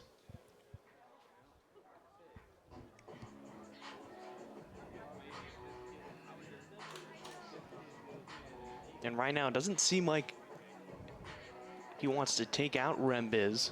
I don't see any indication as if he's looking towards the pen right now. What do you think he's talking about with his young lefty? Well, if he's not bringing someone in, he's trying to calm him down and say, hey, listen, man, you got us a ball that, could have turned 2. Could have turned 2, and we could have been out. We just have to reset. And they're probably also talking about the first and third situation. I mean, the one thing I'm going to tell you is they're not going to panic. They got one out. It's just 1-0, and they still get to hit 4 more innings.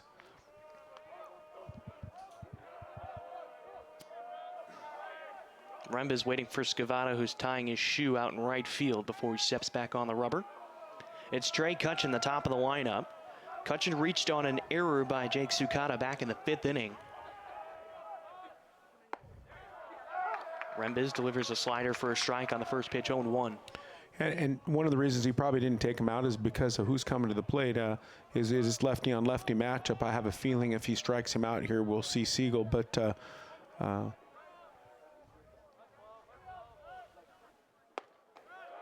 strike 2. Tough deal for Rembes. You know, he gets the ball to get out of the inning on the 9-hitter and then ends up having to face the 1-hitter. But in this situation, I really like Rembes' breaking ball versus the leadoff hitter. Yeah, versus Cutchin. Yeah, absolutely. No chase from Cutchin. Good placement from Rembes trying to get a chase. 1-2. Yeah, his breaking ball is pretty good. I think you're going to see him against lefty-on-lefty matchups down the line. And like I said, we were talking just a little bit ago about he's kind of a little bit of a Nygaard guy, specializing against getting those lefties. And then as Nygaard got older. Ground ball to Sukata, turns, throws it over to get the force out at second. They get Cole Jordan, but Cutchin will be safe on the fielder's choice. A run does come in and score, and that was Broussard, who was over at third. And so now it's a 4-2 lead for Utah Valley with 2 outs and a runner on first. That brings up Burt Camper, who's 0 for 3 today, 2 flyouts to Briley Knight, and a strikeout looking back in the third. If I remember correctly, he's had a couple well-struck balls that ended up towards Briley Knight. So you don't want to leave anything elevated to Camper. Pretty physical player. Spent 3 seasons at Towson, hitting .257 last season with 10 home runs and 28 RBI. There he takes a ball to start off this at-bat, 1-0.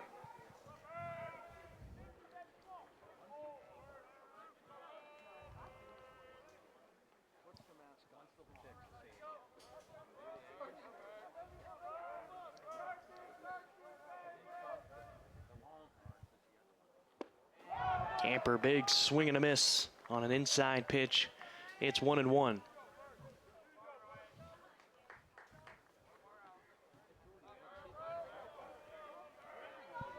Pilots trying to get out of this inning without giving up any more runs. Breaking ball, far side of the plate, drops right in above the knees for a strike, 1-2.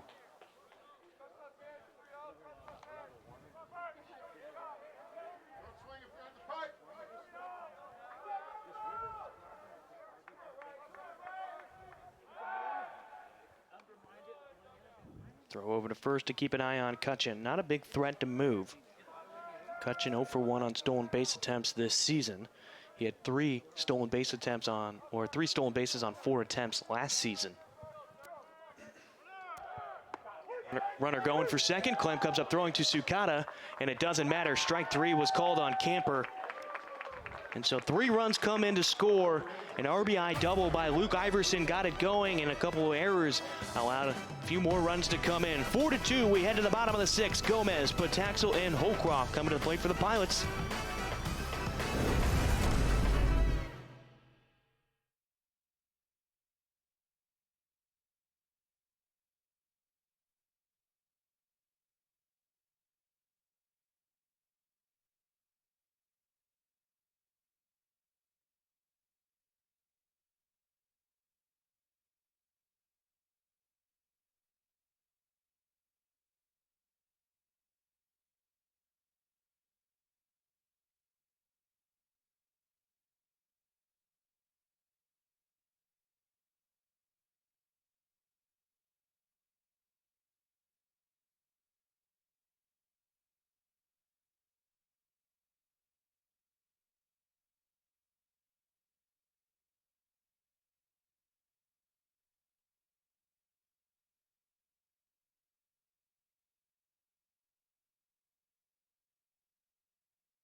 Bottom of the 6th inning here on the campus of the University of Portland. The Pilots trailing 4-2 as Tristan Gomez gets one just over the leaping glove of Patrick Mills. He rounds first, headed towards second. Halverson misplays it on the line.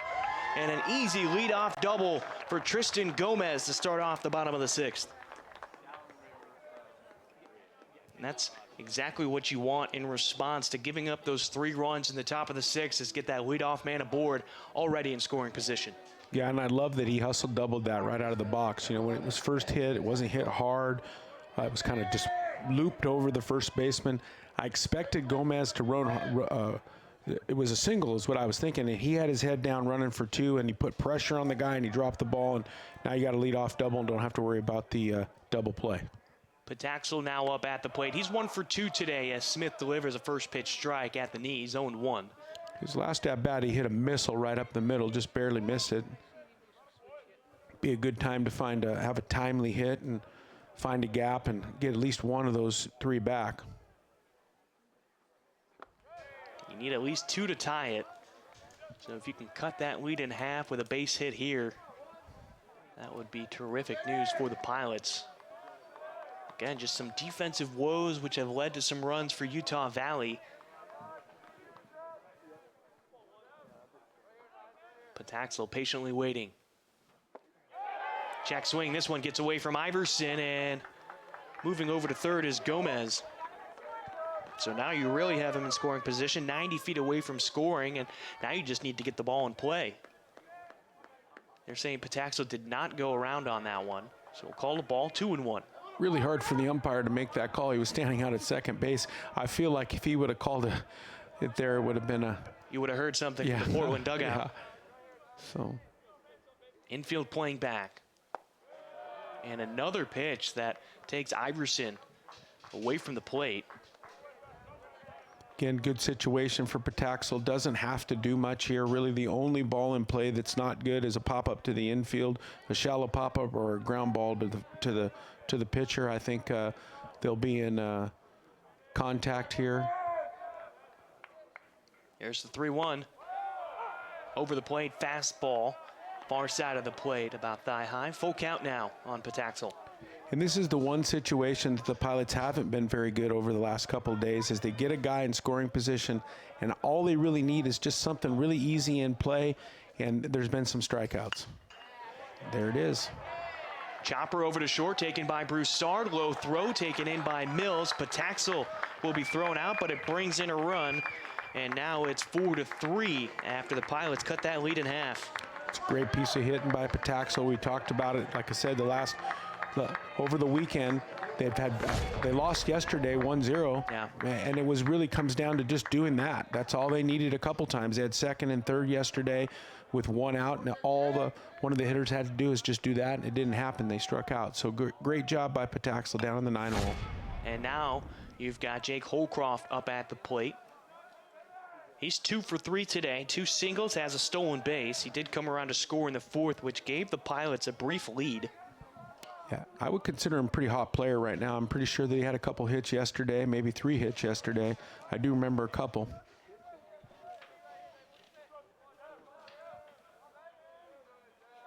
Yeah, Holcroft in game 1 had a double and a single, as Smith missing low on that slider evens the count at 1-1. Does have 3 hits in this series. Had a single in the series opener, and then he had those 2 hits in game 1. In fact, he had a 2 RBI double in that victory for Portland in this series as he takes another ball. So a total of 5? Yeah. 1, 2, and then 2 today. Yeah, total of 5, yep. So he's a pretty hot hitter right now. The 2-1. Fastball low, no chase. Makes it a 3-1 count on Holcroft. The one thing I really like about him up at the plate is he's never an easy out. Always has a great idea and feel for where the strike zone is and knows when to pull the trigger. 3-1. Ground ball back up the middle, and again trying to backhand it was Cole Jordan. And that would have been a difficult play for him as he was sliding up towards second. Right in his spray chart. We talked about it the last. Right back up the middle. Yeah, right back up the middle. And like I said, here's a ball that I didn't think he hit it very hard, but it was up the middle. And, you know, if you work the middle of the field, you usually have a little bit of success.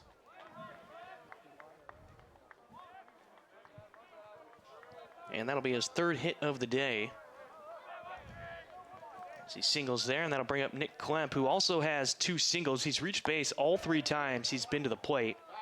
2 singles, and he reached on an error back in the 1st, scored in the 3rd. That was the first run for the Pilots today. That tied us up at 1 apiece in the bottom of the 3rd.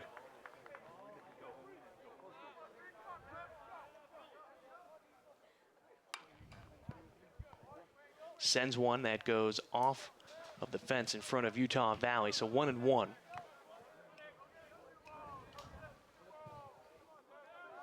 had an RBI single back in the fourth that gave the Pilots the lead. It's a hit in the right center field that scored Holcroft from second after his stolen base.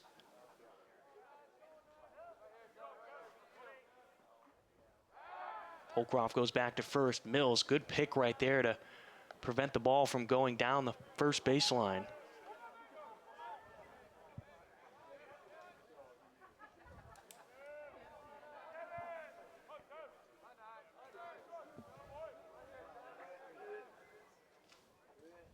The 1-1. High breaking ball. Clem almost pulled the trigger right there. Held off just enough. Called the ball 2-1.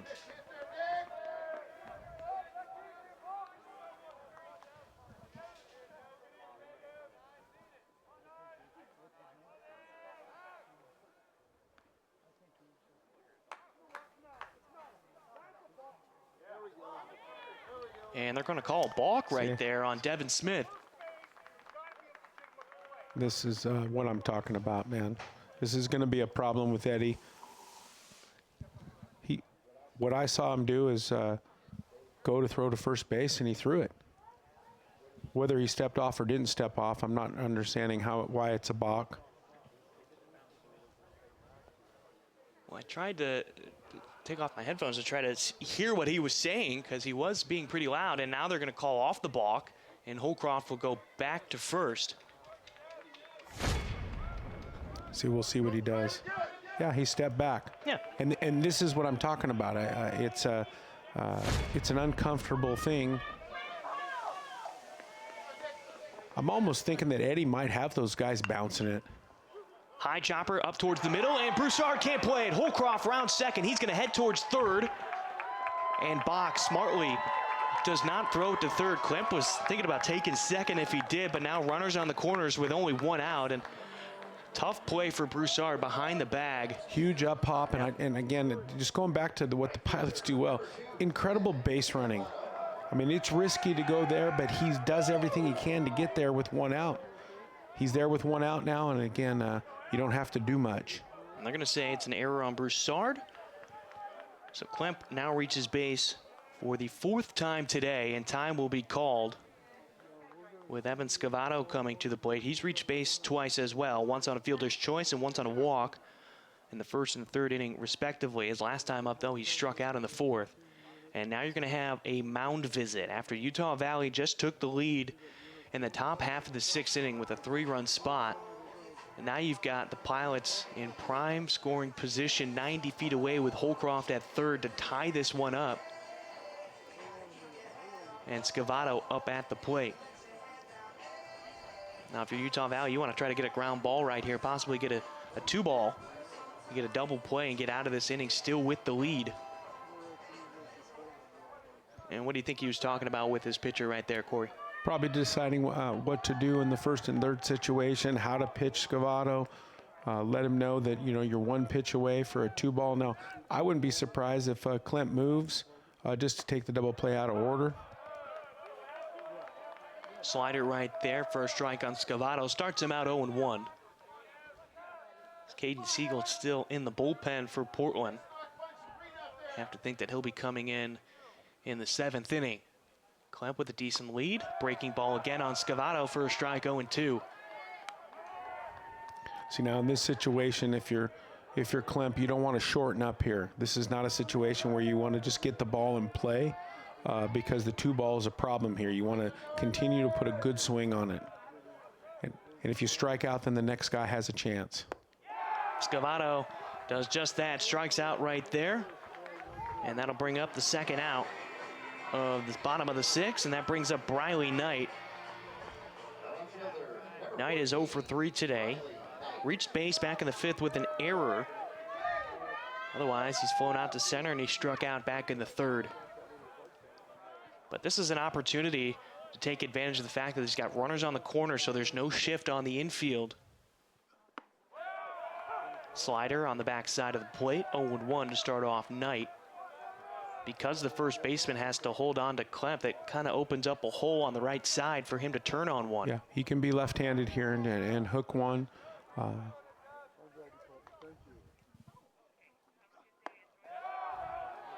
Slider this time off the plate. The patient eye of Knight works it back to an even count of 1-1. Throwing breaking balls right back into his bat.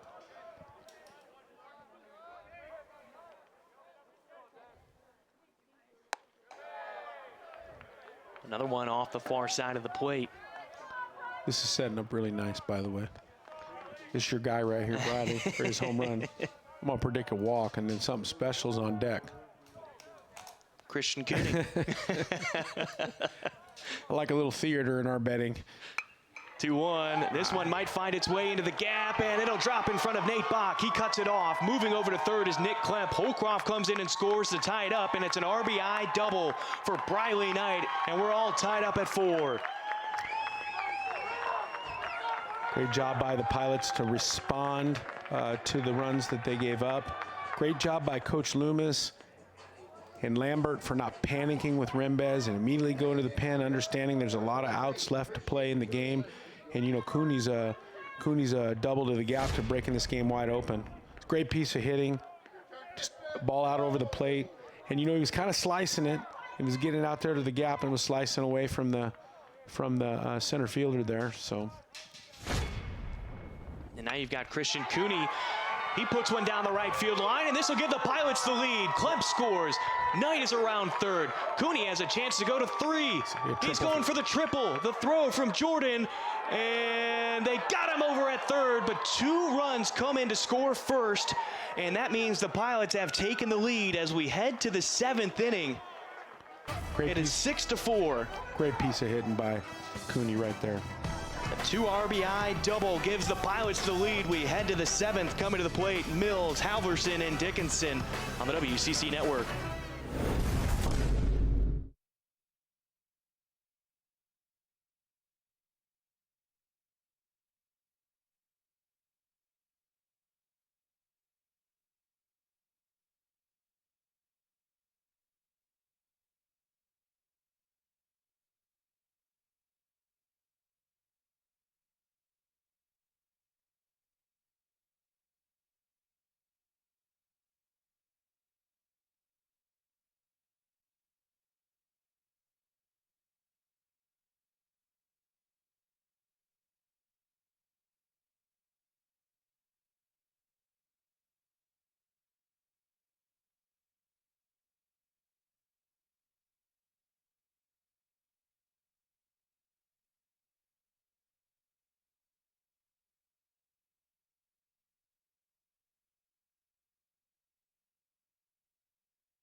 Ryan Rembez's day is over, and now it's Caden Siegel up on the mound for Portland with his second appearance in this series.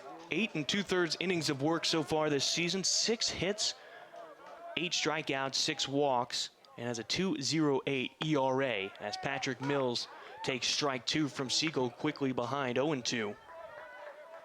Siegel in 2 innings yesterday in the win for Portland in Game 1, gave up 2 hits, 1 earned run. That 1 earned run was the home run from Cole Jordan.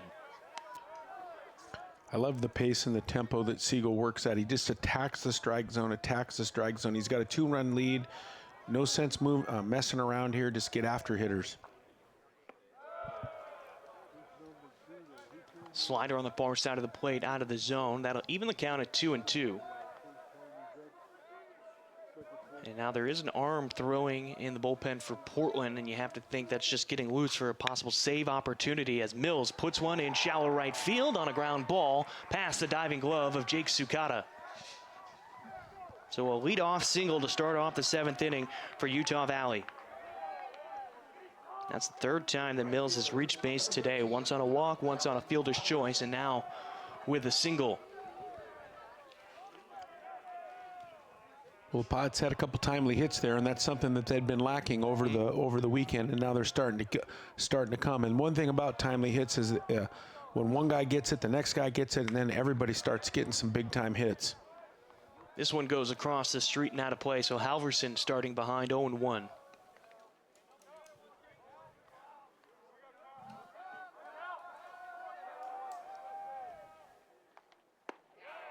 Siegel delivering a strike on a slider right there, 0-2. One thing I really like about this is we didn't see those late inning hits from the Pilots over the last couple of days, and here you see in the 6th inning they really turned it on after giving up 3. You talked about winning the inning, and they did, as Halverson gets a hit into right field. So back-to-back singles as Utah Valley in business. Dan Dickinson will come to the plate. He is 0 for 3 today. 2 flyouts to right field to Evan Scavato, and then he had a fielder's choice back in the 3rd. Just a little too much plate coverage there. You know, he gets him barrioed too, and trying to use a purpose pitch, and it just gets a little too much plate, and he just whacks it over to right field. And again, there's really no reason to panic. You know, it's funny, I've been a pitch coach for a long time, and at this point, you know, the head coach is usually looking in the bullpen and wondering what's going on and putting pressure on you. And, you know, at this point, until the bases are loaded, until we give up a run, I'm not going to panic, especially in a 2-run lead. We're 1 pitch away from 2 outs. And I do believe that sometimes you can put a bunch of pressure on that arm by being worried in this situation.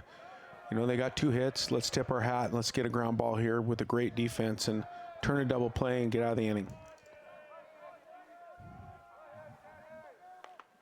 Again, Siegel starting out with a strike.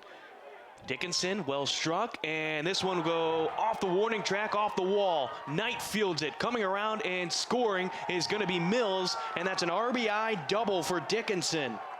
3 straight hits to open up this 7th inning.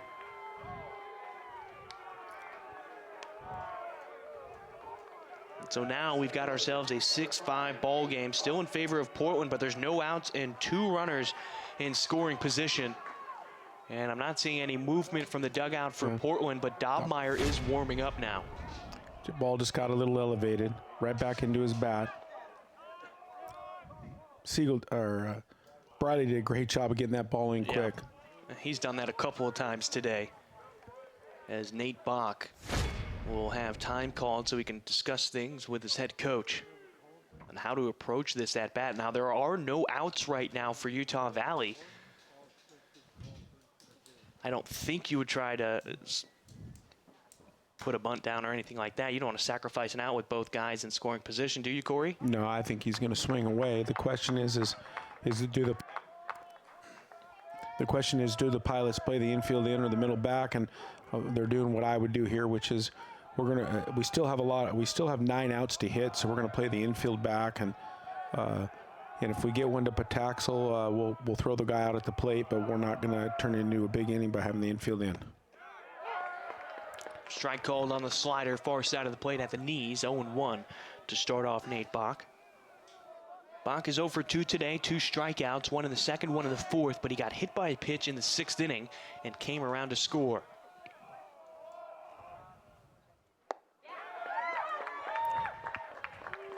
You have to give credit to Siegel. He starts out each batter in the hole. Multiple batters now in this inning behind 0-2 quickly.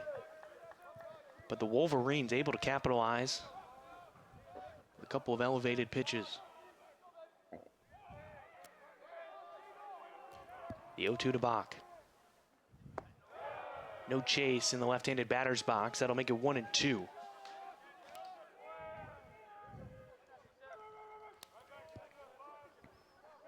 Gomez and Pataxel playing in compared to the rest of the infield. They're about even with their respective bags on the corners. Swung on and missed. Big strikeout right there for Siegel. 3rd strikeout of the day for Nate Bach. As Luke Iverson will now come to the plate. Just challenged him right there. The outer half of the plate for the strikeout. Iverson is 1 for 2 today. 2 runs scored, had an RBI double in the 6th to get that scoring going for the Wolverines. Can he deliver another big hit? Can't catch up to the stuff from Siegel right there, 0-1. Now, this is just me as a coach. You know, this young man's wearing that shin guard, and that tells me that he hits balls off his foot, and that tells me that he's more prone to hook a ball away from him, and so I'm probably going to stay away from him. Baseball tells us that we're better off to hit it to left field in this situation because we have a chance to throw him out. So if I make a mistake, I'm going to make a mistake away on this young man. The 1-1. There's that foul ball off the shin protector you were just talking about, Corey. Yeah, actually, it is my opinion that the shin protector is a leading indicator of how to pitch him. I think if I liked the ball in, if I liked the ball in and I didn't hit my ankle, I'd wear one, just because pitch coaches like me think that you don't like that's where your wheelhouse is. I misspoke. If I liked the ball away, I would wear one. If you liked it away, Yeah, you want to wear one. yeah, because that's where we're going to pitch you. Well, if Siegel can get a strikeout here, it would be huge to try to curb this inning and only giving up 1 run. Still would be 2 outs. But there's the strikeout on Iverson. So back-to-back strikeouts after allowing 3 consecutive hits to start the inning. And now you have a chance to get out of it with only giving up 1 run and still holding on to that lead. You just like the way that he responds. After giving up those 3 hits, wasted no time attacking those next hitters, and again, started them out behind with a quick strike. Yeah, and he has a great slider for the right-handers and a great changeup for the left-handers, and he also has a good fastball with a ton of heaviness to it. It gets onto him. This one fouled off to our right and out of play, so 0-1. Sounding like a broken record right now. Yeah. You're going to see a steady dose of sliders here with the base open. That first pitch slider got a little bit of plate coverage. It was good that it got knocked back behind us, but actually love the pitch call. What do you think that hitter thought? Same thing Coach Keir just said. Slider. Steady dose of sliders because it's so good. He was able to just go with a fastball and froze him. Great pitch call. Credit to Coach Lambert on that one. 100%. Here's the 0-2 with 2 outs. This is how you get fouled off to our right and out of play, so we'll reset with the 0-2 count. And for hitters, creating doubt, and is a great way to get outs. You know, he got a cookie breaking ball and he missed it, and so he's frustrated with that. He knows that slider is really good because he punched the guy before. He gets a fastball, now he's frustrated. Now he's guessing, like, what am I getting here? And there's that slider. So after 3 straight hits, a single, and an RBI double, things were looking bleak for the Pilots, but Siegel responds with 3 straight strikeouts to hold on to the 6-5 lead. We head to the bottom of the 7th. Sukata, Scott, and Gomez coming to the plate on the WCC Network.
Welcome back to the Ents. Brian Slyke and Corey here with your call.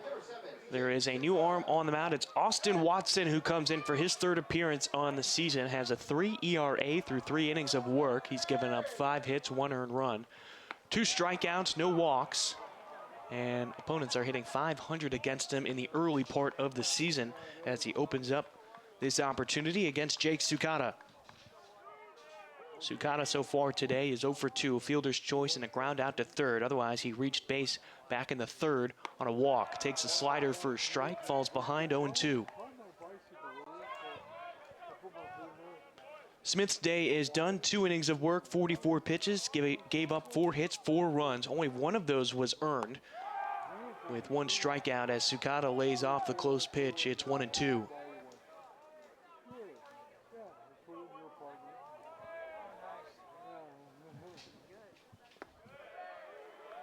Sukata taking a ball there, so back to even the count at 2-2.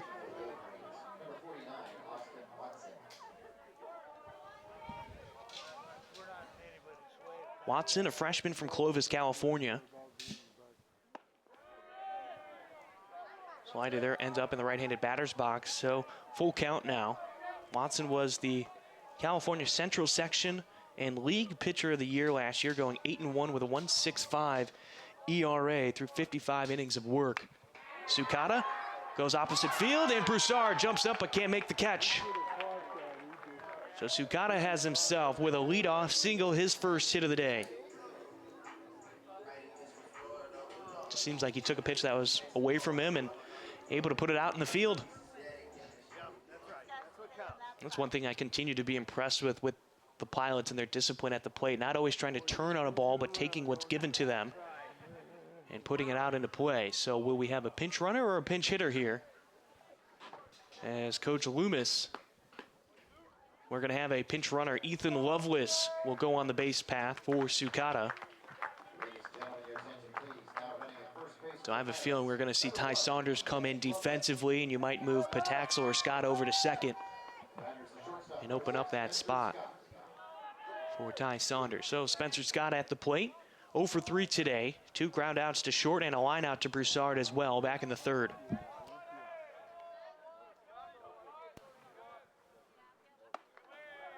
Lovelace, a big secondary lead over there after that pitch as Scott starts out 1-0.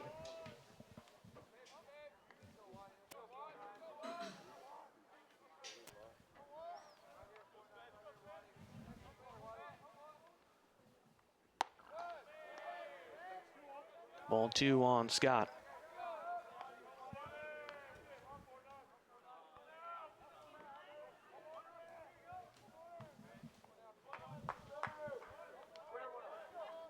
I expect something here, maybe run, maybe bunt. Yeah, Lovelace has had a couple of good leads over at first. Takes a secondary. Scott, soft fly ball into shallow right field. Jordan ranging to his left. He'll make the catch. And 1 out after the bloop out.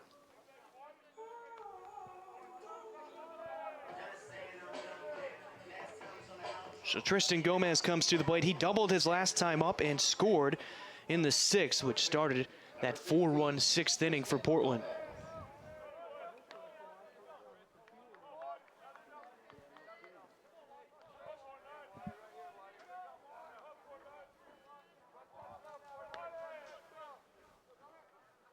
Ten hits on the day for Portland.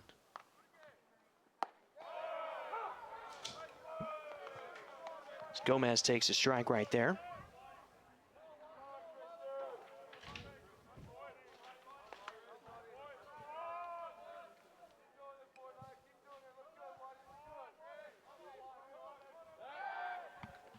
Throw back over to first. Lovelace back safely. These are the first couple games that Lovelace is playing on in the season, as we saw him pinch run earlier in this series.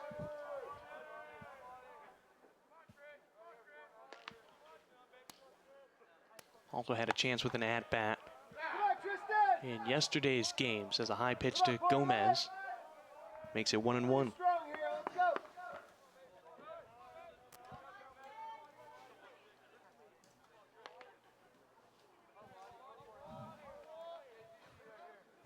Here comes the 1-1. Gomez. High fly ball into center. Bach gets behind it, and underneath it, he'll make the catch, and Lovelace will retreat back to first.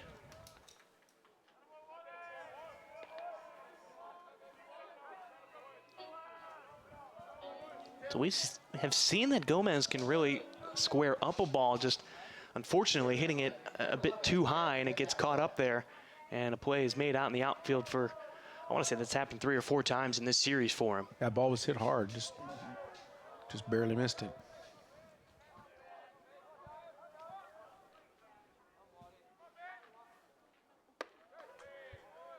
Pataxel takes an elevated fastball above the letters for a ball, makes it 1-0. Pataxel is 1 for 3 today. Single back in the second, lined out into center field back in the fourth, and then he actually did have an RBI ground out in the sixth, which scored Gomez. There he takes an off-speed pitch inside for a strike, 1-1.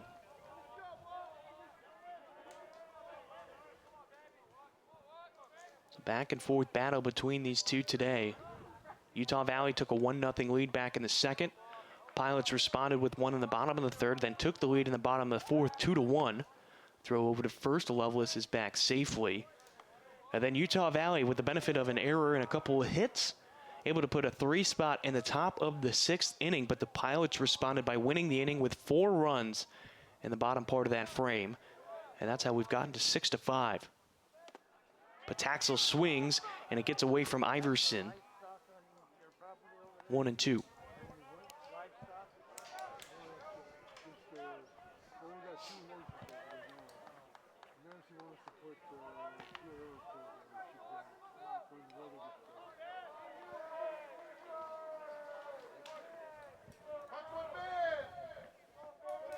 The 1-2.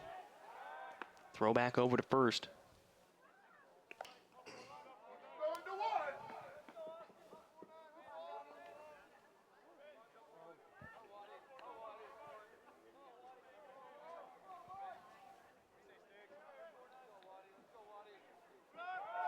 Lovelace is going. Pataxel spoils it. We'll go back to the 1-2 count with Lovelace back at first.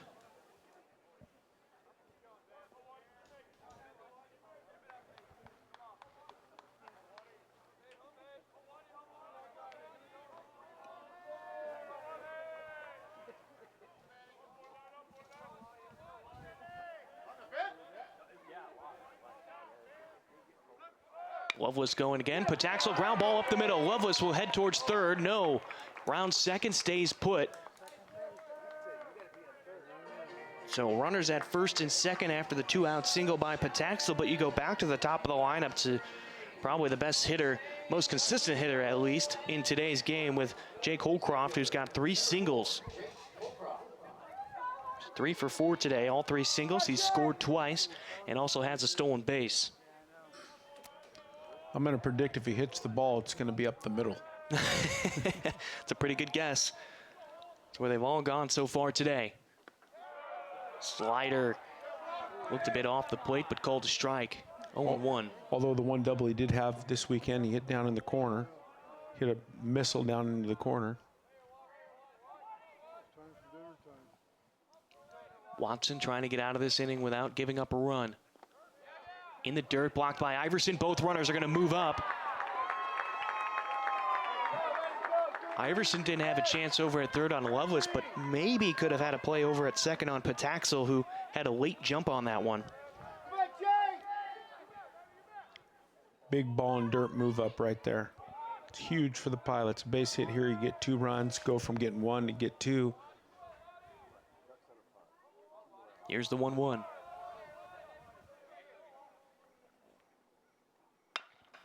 Off the end of the bat, Dickinson charging, throws across the diamond and gets Holcroft. And so no damage done by the Pilots in the bottom of the 7th inning. They strand 2 runners on, no runs come in to score. They hold on to that 6-5 lead as we head to the 8th inning. Cole Jordan, and then at the top of the lineup, Trey Cutchin and Burt Camper when we return on the WCC Network.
Welcome back, top of the 8th inning. Brian Slyke and Corey Kier with your call at Joe Etzel Field as the Pilots trying to hold on to this one-run lead to split the season series with Utah Valley. Meanwhile, the Wolverines, they're trying to get their first series victory against Portland since 2013 as Jacob Dobmeyer is now on the mound for the Pilots.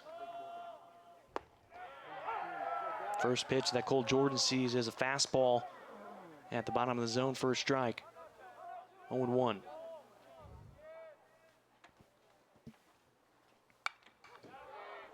Fouled off behind us and to our right. 0-2 quickly. Dobmeyer pitched in the opening game of this series, went 2 innings, giving up 2 hits, 2 strikeouts. No runs given up. 7 1/3 innings of work so far this season with 5 strikeouts and 3 walks. Jordan puts one down the third baseline and foul. Will go back to the 1-2 count. So far, he's working with an ERA of 0.00, Corey, with 1 win. And Dobmeyer didn't play last year, dealing with an injury, so it's nice to see him back out on the mound. Just another one of those arms in the bullpen last year that couldn't stay healthy.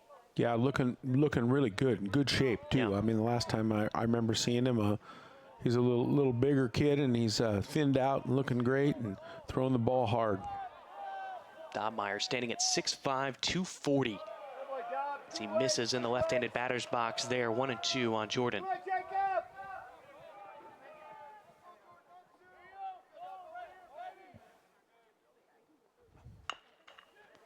Chopper over to short. Scott, who just came in and moved over to short, makes the play, Pataxa moved over to second, and it's Ty Saunders who's over at third. But one away here in the top of the 8th as we go back to the top of the lineup to Trey Cutchin.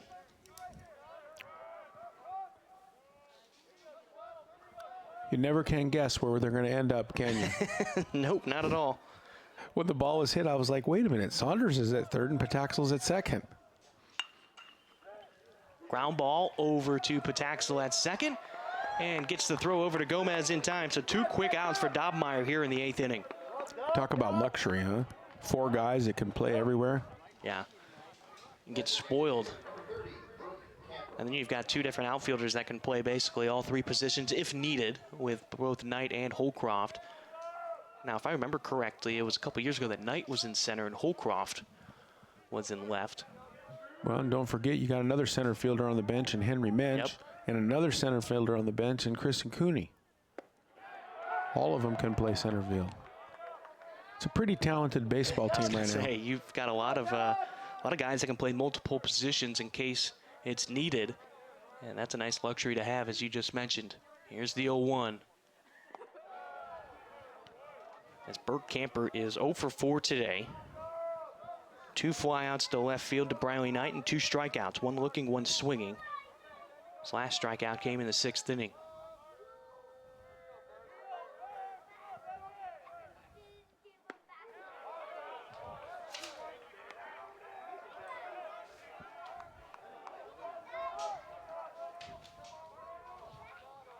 Siegel got through 1 inning of work on 23 pitches, gave up 3 hits, 1 earned run, but 3 strikeouts. And those were vital to hold on to this lead for Portland as this one bounces into Klepp. It's now 3-1 on Camper. So far, it's my favorite part of the game. You know, a little bit of adversity from the young buck, and then comes out and just goes punchy and gets out of the inning, and it's a pretty cool deal.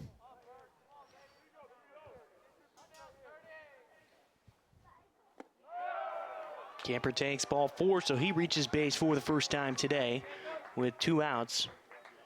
And that will bring up Patrick Mills, and he has been somewhat of a thorn in the side of Portland in this series as we have a pinch runner for Camper. It's going to be number 41, Braxton Vick.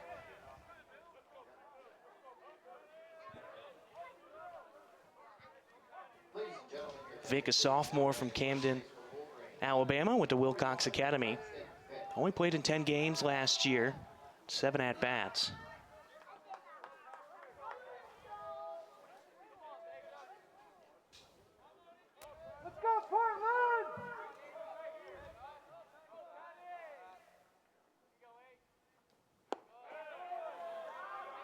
Mills takes a first pitch ball. They'll start out this count 1-0.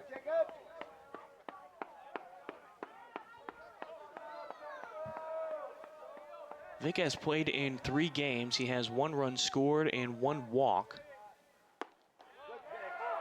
Strike called on Mills on the far side of the plate, 1-1.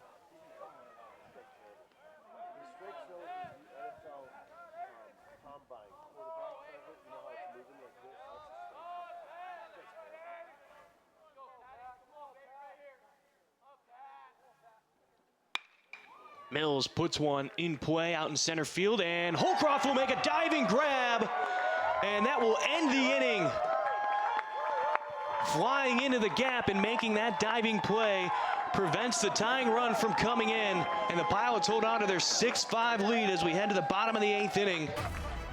It's going to be Nick Klemp, Evan Scavato, and Briley Knight all due up when we return on the WCC Network. And up.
Nick Klemp leads off the bottom of the 8th inning for the Pilots. Ground ball over to third, backhanded by Dickinson, who was hugging that line and gets the throw over to Mills. So 1 pitch and 1 out for the Pilots to start off the bottom of the 8th.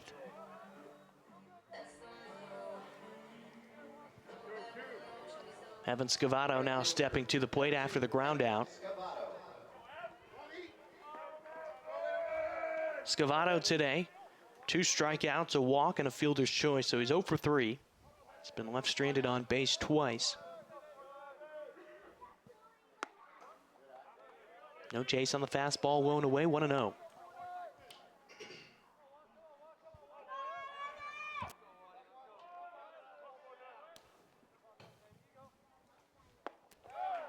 Off speed, fools Scavato there. All air on that swing, makes it 1-1.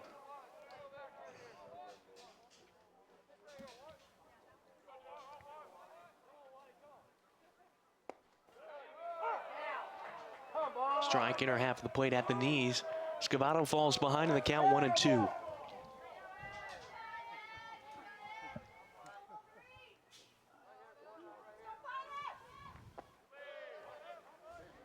Breaking ball ends up in the dirt, blocked by Iverson. 2-2 count here in the bottom of the 8th inning.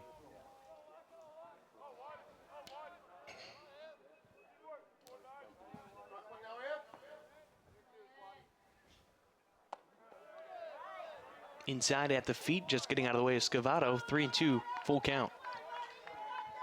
Pilots trying to salvage this series by splitting it, by getting the win here. The final game of this 4-game set.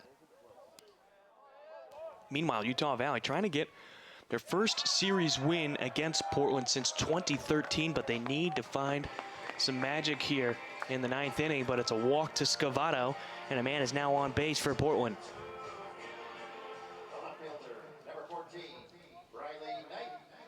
Briley Knight stepping to the plate. He's reached base twice, once on an error, and then he had an RBI double in the 6th. Part of that 4-run 6th inning that gave the Pilots the lead again. Shift put on Broussard on the right side of second base as we look out towards the field. Cole Jordan, the second baseman, in shallow right field.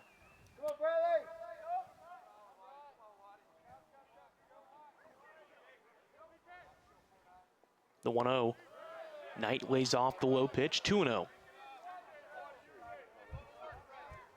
And now we're going to have a quick meeting on the mound between catcher and pitcher.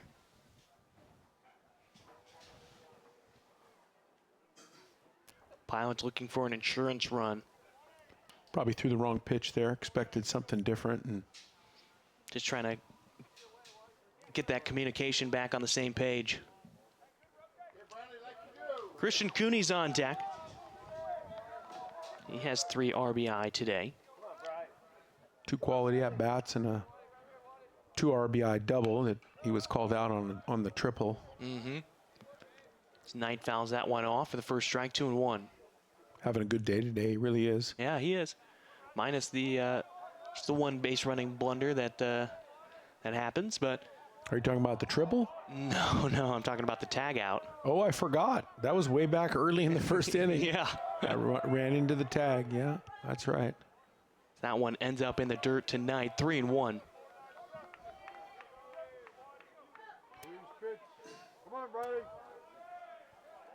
You have to think about, though, that's the sign of a veteran player, the fact that he was still able to play in the game. You think if that's a freshman, maybe you pull him out, but Cooney, a veteran on this team, able to stay in the game. This one's popped up on the left side. Dickinson chasing it down in foul territory and almost had to catch that one. Or he did catch that one behind his head as Knight pops out. So 2 away with a runner on first, and that brings up Christian Cooney. I would say his last 3 at-bats, he struck that ball well. 2 of them ended up in outs, and then he had that double that he tried to stretch into a triple. That was a very close play at the bag. Yeah, I mean, 3 at-bats ago, he hit the missile to the right center gap that almost got over the head that scored the first RBI. Then he had the one that we moved him second to third, and then he hit the ball down the line for 2 RBI.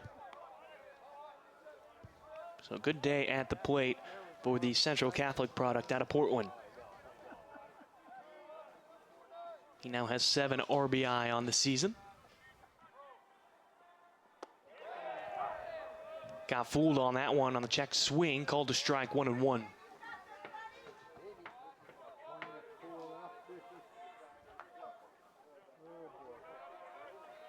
No arm up in the bullpen, so it's Dobmeyer for the 9th inning for Portland. Trying to get that save. Cooney just throws his bat out there, spoils that pitch, 1-2.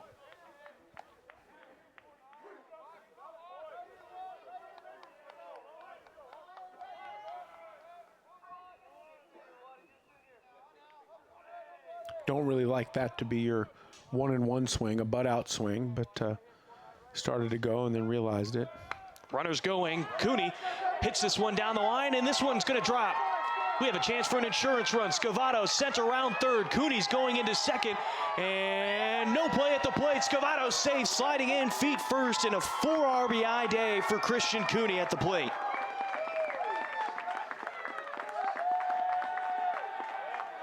Big time insurance run for Portland to extend that lead to 2.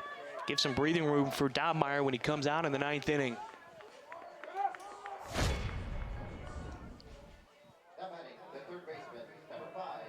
He's just so athletic, man. He is. He does so athletic, and when he does things like that, he takes a bad swing on 1-1, and then just has the ability to barrel a baseball. That wasn't even that was a pitcher's pitch, and he's just an athlete. And he hits it out there to left field and had a heck of a day today. Yeah, he has. 2 doubles. He's reached base 3 times, has 4 RBI. And now we're going to have a mound visit for Utah Valley.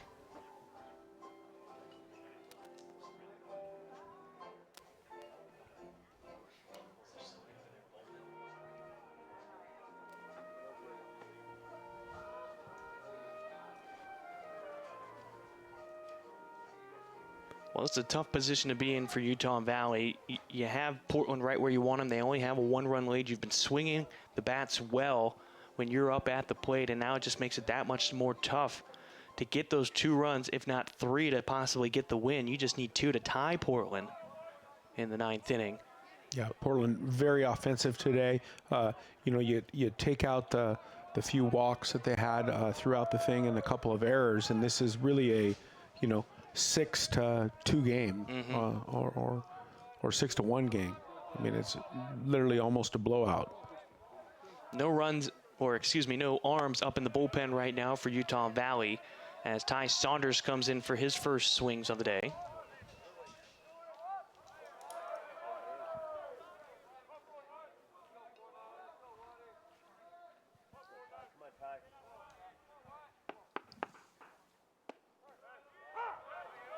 Takes a strike at the knees, far side of the plate, 1-1.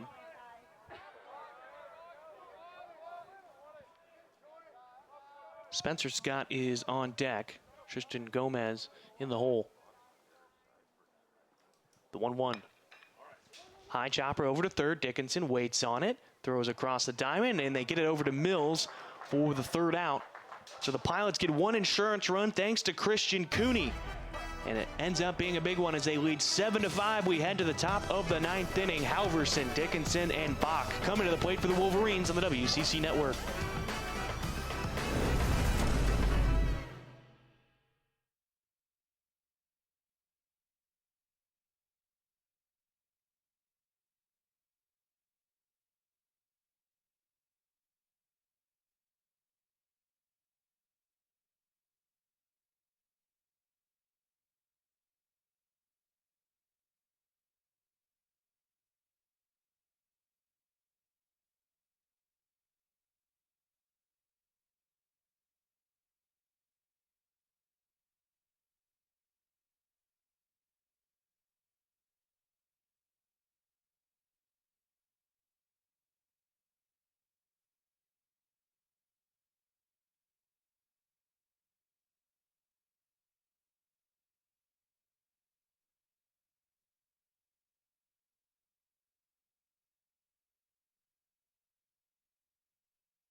Welcome back to Joe Etzel Field. Brian Slight, Corey Kier with your call.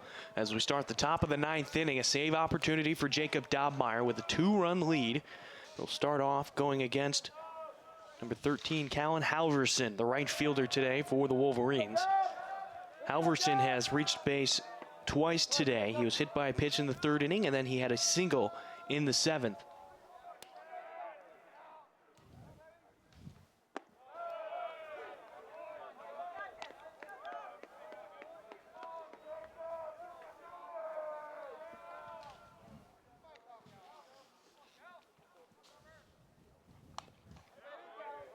Halverson fouls that one off for his first strike, 2-1.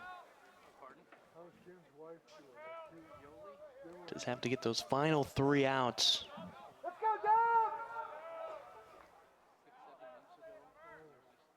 2-1 delivery from Dobmeyer. Off the plate and low, makes it 3-1.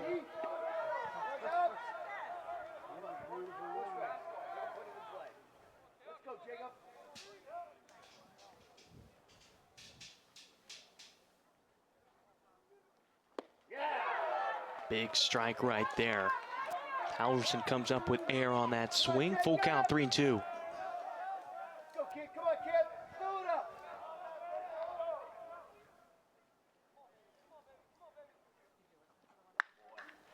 And just foul. We're talking inches right there as he turned it down the third baseline.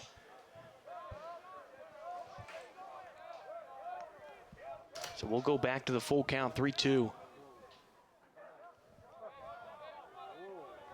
Cole Allenbrand in the right spot right there to determine that one fair or foul. Full count again. Halverson, fly ball into right field, and ranging back is Scavato into the gap, and he'll make the catch for the first out of the ninth inning.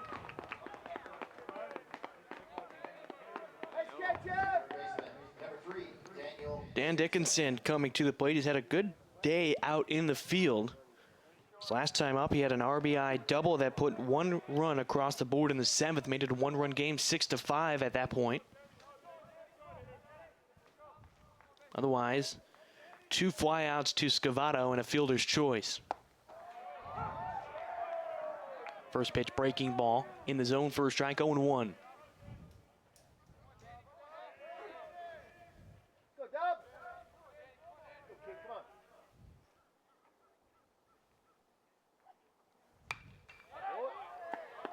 Fouled off to our right, out of play.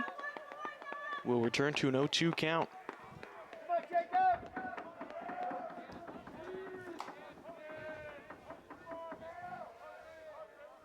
Time running out for Utah Valley to get a couple of runs to try to push this one to extras. Ground ball finds its way into left field, and it starts with one, Corey. As Dickinson, back-to-back hits for him, finds himself on base with a one-out single. Just a little 0-2 hook ball. A little too much plate coverage on the slider, and hooks one by, but they're one pitch away. Still get a ground ball and get that double play. Nate Bach comes to the plate. 0 for 3 today. 3 strikeouts, all swinging. And he was also hit by a pitch back in the 6th where he came around to score. Dobmeyer fires a fastball in for a strike, 0-1.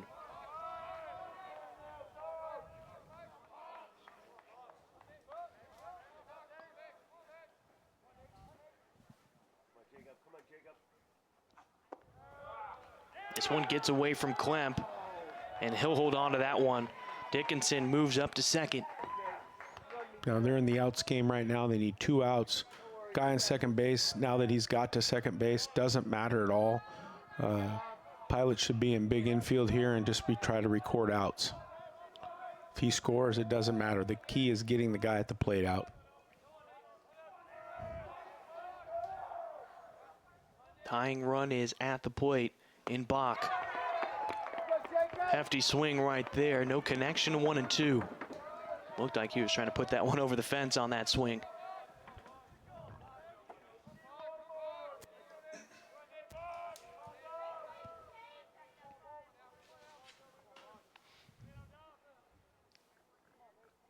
Pataxel retreats from keeping an eye on the runner. Ground ball towards third and backhanded by Saunders in foul territory. We'll go back to the 1-2 count.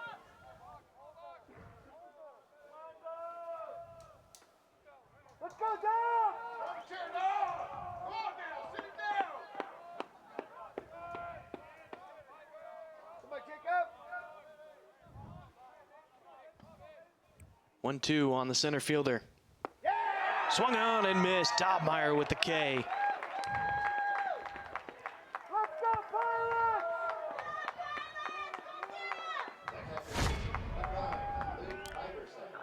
That's 10 strikeouts now for the pitching staff for Portland. 2 days in a row. 2 days in a row, you're right. Actually, was there 10 total yesterday? There was 10 by one pitcher, and that was Brock Gillis. Right.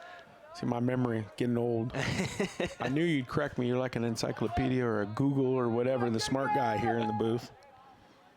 Good slider there, man. I've been very impressed with how he's responded after the injury-riddled season that he had last year. He's been locked in, it seems like, on the mound. Let's go, Pilot!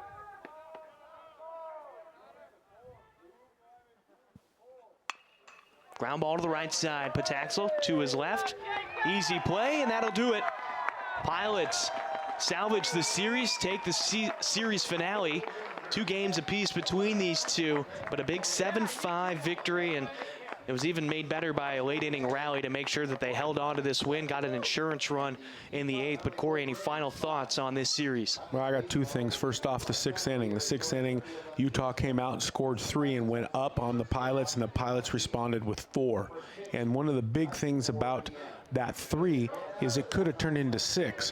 Caden Siegel punched 2 guys, showed 3 guys, excuse me, after giving up a couple runs. That's the inning for me. They won the inning 4-3, and the Pilots end up winning the ball game. Well, it was a fun series home opener between these two. We've got one more coming at you on Tuesday as the Washington Huskies come to town to take on the Portland Pilots. That was Corey Keir. I'm Brian Slyke. Thank you to everybody who helped out on the production today. We can't do it without you. Thanks for tuning in on the WCC Network.